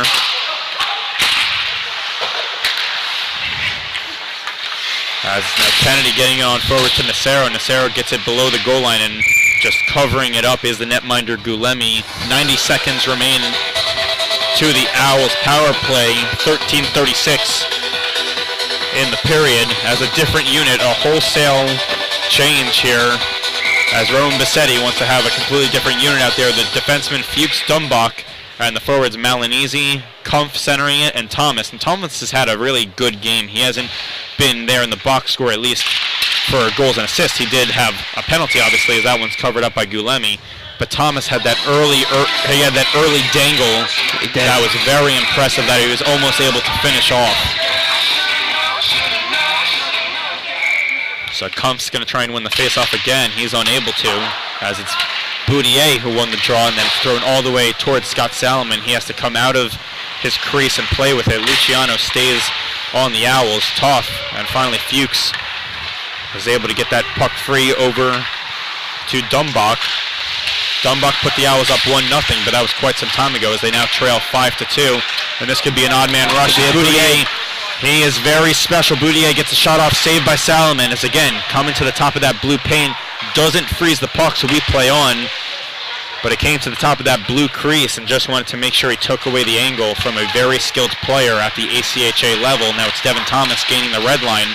Now he has the blue line at the left faceoff dot, fakes a backhand pass, is going to rim it around the far board side. Fuchs wasn't there, so that's effectively a clear, and skating hard is Kowash on Fuchs. Fuchs stays with it, has Kennedy coming right off the bench. Kennedy takes a hug, no call there for holding. So 25 seconds remaining to this Owls power play. A soft pass on over to Fuchs. Fuchs puts a little more mustard on that to Dumbach. Dumbach over to Nacero. Nacero can't handle that one, as it's Ackermark who takes it from him. Comes back into the URI end. They're trying to reverse it around. They're able to, and that's going to do it for the Owls power play. 12:14 remaining. Another period where they could get nothing done, no shots. Well, I think there was one shot, but nothing that was dangerous by any means. And Hanrahan's point shot hits Donahue out in front. De Amore tries to clear it. Hanrahan keeps it in, finds Nacero out in front. Nacero can't get a stick on that one. Finally is able to corral it to his forehand as he's battling out in front.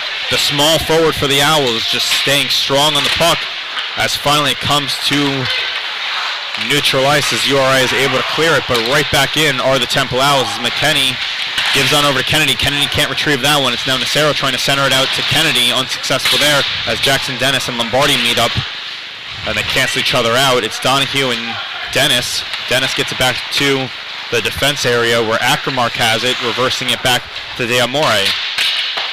And that one's going to go all the way down into the Owls' end for icing. 11:15 remaining in the third period. Owls down 5-2.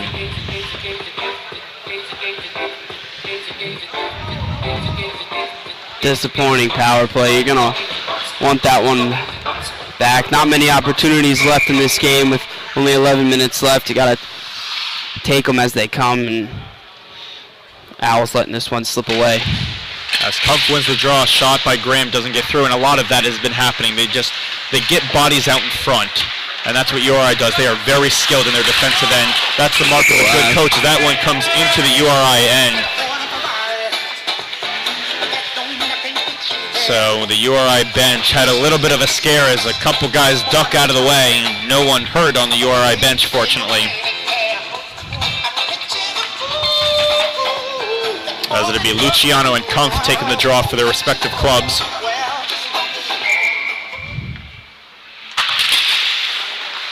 Luciano wins it back to Silva, the defenseman, surveying his options, gets it back to his defensive partner, where now Boudier has it along the nearboard side, cross-ice feed. Lombardi tries to take away that angle, and it's going to be Kumpf in his own defensive end to try and get something started for the Owls. Graham along the nearboard side, gives it on over to Thomas, who gains the red line, so no icing there, as he dumps it all the way down into the URI end. Now Kumpf is behind the goal line, but he turns it over behind the net. Again, it's very, very skilled for URI. We can't say it enough. They force you to turn over the puck, and then they kill you with these stretch passes. Boudier, if he would have been able to handle that, would have been in alone on a breakaway. Hannerhan stays with him. It's Boudier still with it, centering attempt to Luciano. He gets hit from behind, no call there. Salomon comes out to challenge, makes the save, makes 3-4 saves, still fighting away at it as it's loose, and some pushing and shoving back and forth. And now even the Owls are holding a couple teammates back from throwing some bombs, but Salomon with some big saves there. 10-13 remaining in the third period. Absolutely, you said it, Salomon, with a nice couple saves in succession and right up and close. Started with a Boudier pass almost breaking into the zone alone again, and that seems to be a little bit of the game plan here at the end of this. Just trying to, they leave one guy up top, let the defense take what they got to do and just send it up, and let your most skilled player try to get the puck and do what he can by himself. As now Pizzola trying to fight for possession of this puck, as finally the chippiness is seeming to be picking up in the final 10 minutes of the third period. 9:52 remaining in the third period. De Silva fakes a shot, goes to his right side, then tries to get the shot through that seam, comes back to the point, shot misses the net. Reacting late was the netminder in Salomon. And still Luciano centering attempt to Pizzola. Pizzola can't control that one, so it's now worked behind the cage where Dumbach plays with it. Comes back out in front. This one's going to be cleared all the way down as it hits the side of the cage, but doesn't touch the goaltender, so it does go down for icing. That one was really close, and honestly, if I'm Jake Gulemi, I would have been a little more alert in my goaltending stance. He was just waiting for that puck to pass him by. Fortunately for him, it doesn't touch him, and it goes all the way down for icing. So 9:29 remaining in the third period. URI Rams have dominated the second period, and that's why they're up 5-2, even have a goal in this third period. Malinizi's shot hits the dasher boards behind the cage.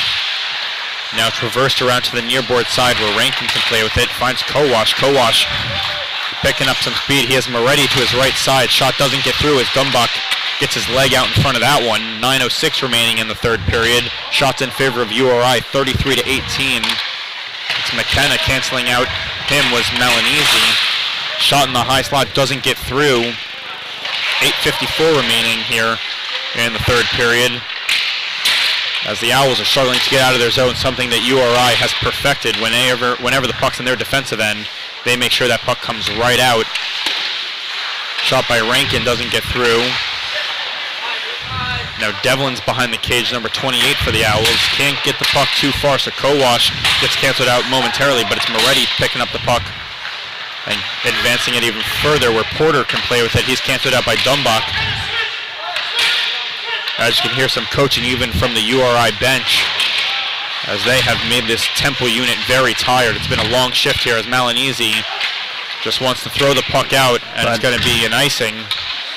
But last second they cancel it out. Not really sure why. I think the Rhode Island was taking a little too much time to get to the puck, and they rewarded Temple with being down there and I think it's a little bit of maybe trying to let the game play a little bit. At this point, I guess under 8 minutes remaining in the third period, a close play like that, they might cancel it out. So now back in the Owls' end where trouble was before.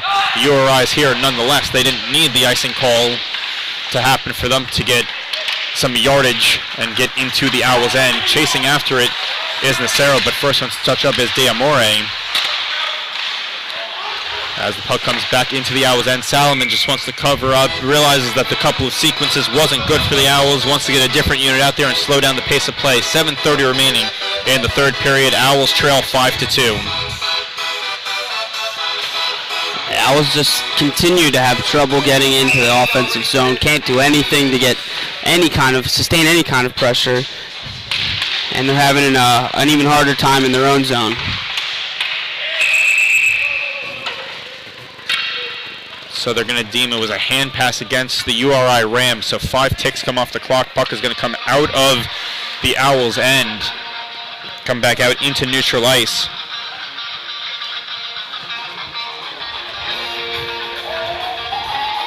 It's actually not going to come out to neutral ice because it's a hand pass. It's going to go all the way into the URI end. So just like that, a face-off in the Owls' end. Now it's a face-off in the Rams' end.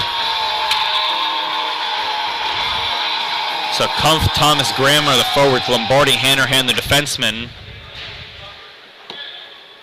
As the linesman's talking to both players. And I think Kumpf was just thrown out of the face-off dot. No, he was not. Just the linesman's spending a couple extra words because in the far side we have the referees all discussing. And at this point they're just slowing down the game because I don't know what happened. I believe a hand pass comes all the way into the Rams' end. So I don't know what is taking the couple extra seconds here. And finally, they say, yep, that decision was correct. Took a little bit longer than you would have thought. But so far, no issue from the referee or linesman in this game, especially when you compare it to yesterday where there were a little too many calls for both teams' liking. Absolutely. I said my piece on the referees yesterday, but today they've been much better. And you know, as much as you don't want to talk about... What a big check by Nacero for a little guy. As Hannerhan... Big check. And they're going to deem that was a hand pass. And afterwards, Devin Thomas takes a shot on. And Hannerhan has a couple extra words for Porter, but nothing more after that. But as I was saying, the referees have been good today. You know, sometimes you don't want to blame the referees, but referees can get too involved in the games instead of just letting them play. But today they've been great. I can't complain with any of their calls. The penalties have been even and fair. They've been on top of their stuff today. As both teams make their last second changes. So Powell back in the lineup now, so it's finally back out there. 6:58 remaining in the third period. Powell wins it on over to Kennedy. Kennedy's shot hits the goalie out in front. Good defensive play by Luciano, the forward. And they keep it in. Lombardi's shot has a rebound, and coming out and protecting out that blue paint is Guglielmi, but that was one of the better opportunities there for the Owls. 6:47 remaining in the third period. Yeah, you like that. That's a little bit of a positive side in a period that hasn't seen many positives for the Owls. So Powell tries to win it to Kennedy. He's able to. Kennedy can't get the shot on net. It just missed wide. Powell, who's very fresh, is going to stay with the puck. Hannerhan pinching in on the near board side. Nacero along the goal line, advances it forward where Kennedy has it. He gives on over to Powell. Powell creeps out in front, doesn't get the shot on net. Hannerhan back with it, wants to fling it on net. Hugging that post, he was able to make that save, and the Owls are going to go back to the power play here. 6:14 remaining in the third period. And another opportunity here. As it'll be Matson, number 32 for URI, sitting for 2. As he's off for hooking.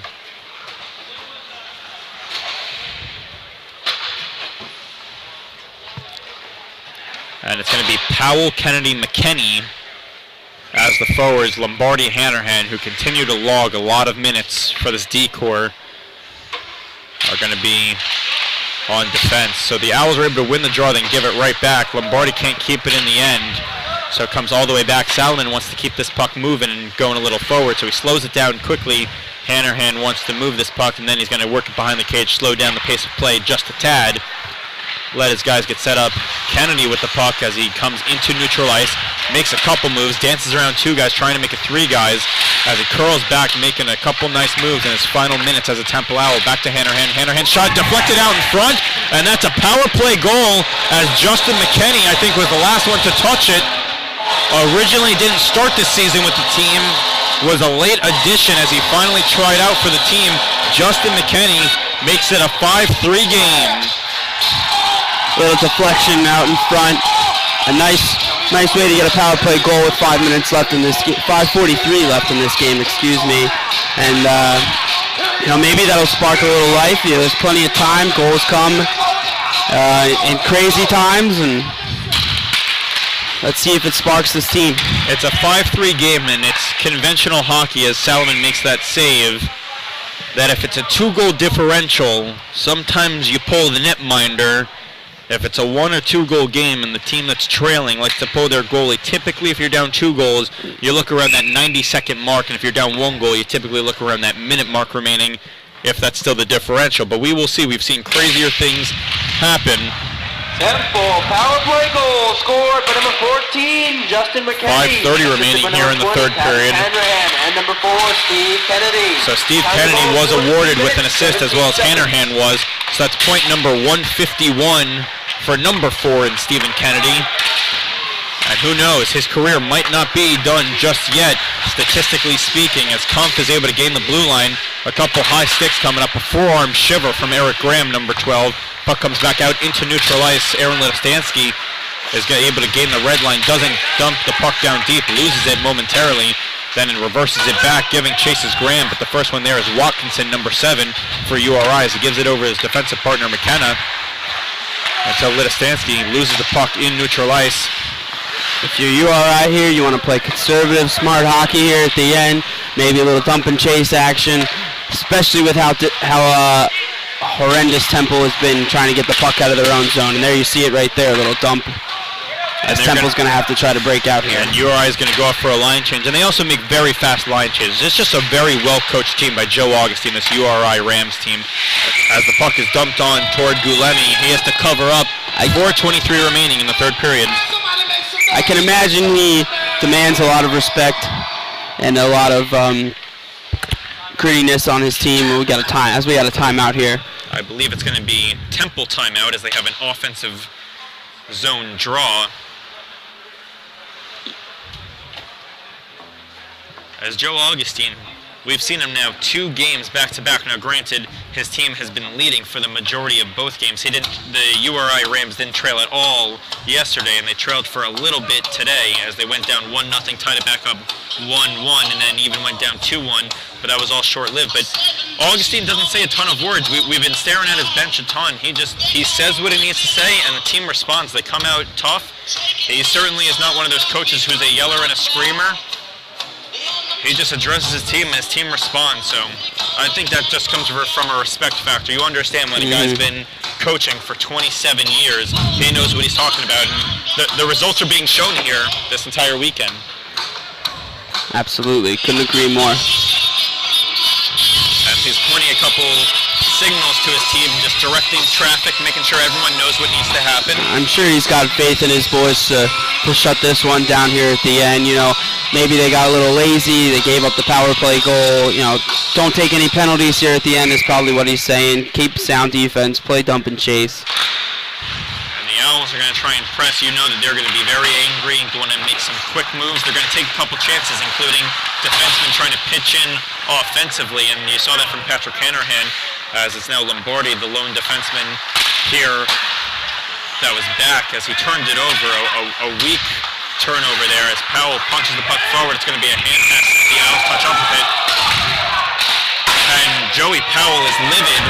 And the reason he's livid is because he shouldn't have been deemed for a hand pass because he's allowed to touch it next. Absolutely. You can't have a hand pass to yourself if you play it with your stick next. Maybe a little quick whistle there from the referee. So Kennedy faked as if he was going to touch it, so the URI Rams backed off because it would have been a hand pass. And then Joey Powell came through, touched the puck. So he was very livid. But it was a tough call to make. One that you can't blame the referee too much. I can understand the frustration. I think the way the whistle happened is that they fell for the Stephen Kennedy fake and that they blew it right at that point, and then simultaneously Joey Powell touched up with it. So that's why it seemed like a tougher call than usual. But Powell is going to get the puck forward, stays with it, and then finally turns it over to Boudier. Boudier punches it forward. It'll be a 2-on-1, 3-on-1 even. 3-on-1 as Luciano is going to use his trailing forward, but what a save! And now getting in that defensive area is Lombardi, and he has the skate save. Wow, what a sequence of events. Obviously, it's a little hard to see from up here, but it almost kind of looked like he put a glove on it, and if anybody but the goalie puts their glove on the puck in the crease, it results. You think that Lombardi put his hand on it? It looked a little close. I'm sure the referee didn't get as good a look at it, and very difficult to see, but maybe he kicked it back into his own man's pads, but Temple very lucky there that the puck did not find its way. Still a 2-goal differential, but time is becoming an enemy of the Temple Owls right now. As there's 3:20 remaining, shot on, saved by Salomon, allows a juicy rebound. Rankin eating up more clock, surveying his options, turns it over to McKenney, who has the most recent goal. Moretti behind the cage, gets dumped by Fuchs. Fuchs throws an extra check for good measure. 3:02 remaining in the third period as Devlin wanted to handle that one. It's still Vasilev going forward, still searching for his first goal in the season. 0-0 Phil Vasilev. Picking up some speed here is Billy Diamore as he goes pretty much untouched into the end. Salomon makes the initial save, then again a rebound was there, then McKenney knocks over Salomon, but the Owls are moving forward as Vasilev, the left faceoff, that gets a shot off, save there. There's still a rebound behind the net. They try and center it out in front. It's the URI Rams coming up with it as they use the far board side, but Van Allen picks it up, gets the shot off deflected by a Rams defenseman out in front. 2:25 remaining in the third period as this puck is dribbling all the way down for an icing, but they wave it off just at the very last second. Trust me when I say the Temple bench is not pleased with that call, but it was slowly getting there behind the goal line. So Kennedy gives chase here. Kennedy staying with it, gets a shot off, might have even gotten a piece of the bar, but then it ricochets over to the near board side. 2 minutes even remaining in this period. Owls trail 5-3 as Litistansky takes a spill. Next time the Owls find full possession, look for Scott Salomon to head to the bench. As Powell gives chase here, it's now Dumbach picking it up. Dumbach showing his elusive speed here. And here he goes. Guys, Scott Salomon is to the bench, so it's 6-on-5 attack. As Dumbach tries to stuff it in, was unable to. Just hugging that post there was the goaltender. Powell was able to keep it in. And the Rams bench not pleased with the linesman, who was right on top of the play. I think Powell played it, and it should have been onside as they had called it. Thomas, the extra skater, is able to skate forward. What a couple of moves by him as he is really having an impressive game, then tries to stuff it in.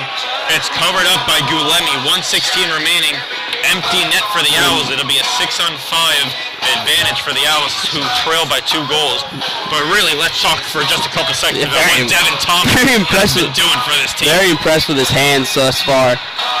I don't know where they came from, because we certainly didn't see him yesterday or the rest of the season, but he has been an impressive skater for the Owls today. And he's staying out there as the 6th skater. I think he quickly skated off, realizing the unit that was out there, but with an empty net, he gets to stay out there as that extra 6th skater. Deservedly so. Face-off won Loose by Kennedy. The puck is loose out in front as Hanrahan took that point shot.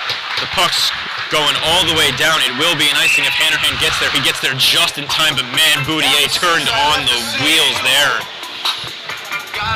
Looking for the is he up for the hat trick tonight? He only has one goal. Looking for number 2, then looking for the brace. He has 3 on the weekend. He's looking for his 4th on the weekend, and that would be his easiest. If he can just put it into a yawning cage that's staring right back at him. And it's a timeout by URI, a smart timeout there as they took an icing. Want to make sure that this unit isn't too tired. Because one goal here by the Owls in the next 7-8 seconds makes it a 1-goal game, and then you never know what can happen in a 1-goal game. That's a veteran coach move, taking a timeout here. And I'm staring at the URI bench again. He is so cool, calm, and collected. He is as cool as a cucumber right now. He's just telling his guys what they need to do. He trusts the team. He is directing traffic, and he's making sure that they know where to be. And so far it worked yesterday. 66 seconds is all between URI and a weekend sweep of the Temple Owls.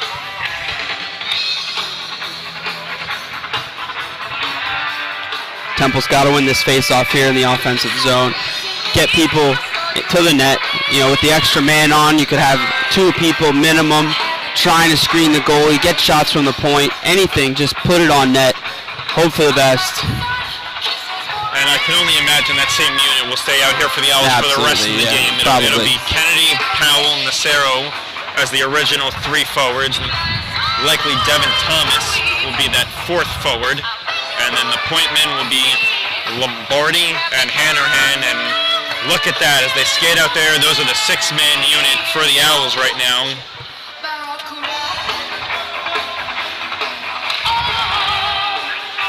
So Thomas is taking the draw. That part I was not expecting as much. But Thomas tries to win it forward. That was also not expected. Wasn't able to get it on net. The puck is cleared all the way into the Owls' end, which is a pretty smart play here by URI. Just eats up more clock. 57.2 seconds remaining in a 2-goal game. An interesting idea off the face-off, going right for the direct shot. I like the move. I like the aggressiveness. Just a bit too high. But nonetheless, a smart idea as Kennedy comes back. Probably because he was on the right hand for Thomas. And so now Kennedy wins the draw. Thomas sets a screen. Comes over to Lombardi. Lombardi point shot. It was deflected in front by Nacero. Nacero's trying to reverse it around. Thomas gets it on over. Again, just trying to throw pucks on net. So he's using it along the goal line. Now Nacero may have to go back to the point. Then deflected out in front. And this is a foot race here that Pelosa will likely win, and he does, as he just puts it into that cage.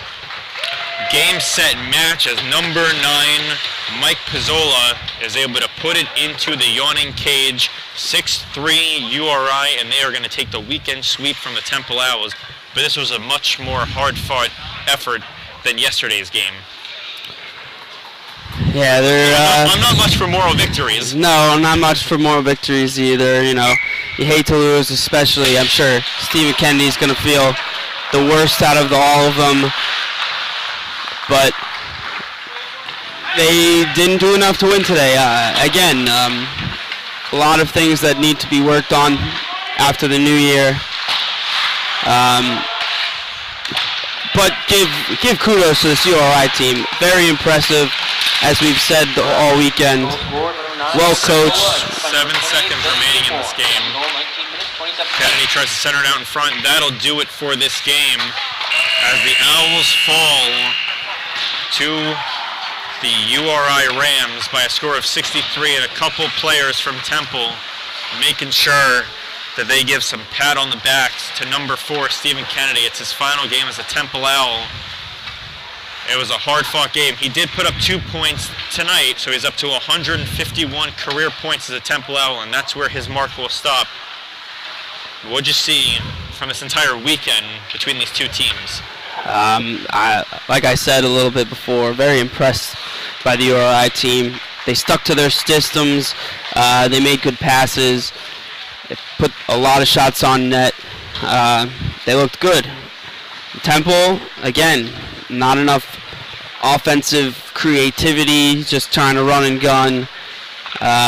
It's a shame to see Stephen Kennedy end a career like that. I mean, congratulations to him. Great career as a Temple Owl. 151 points is nothing to laugh at. Especially in 2.5 years. Yeah, 2.5 years. That's not bad at all.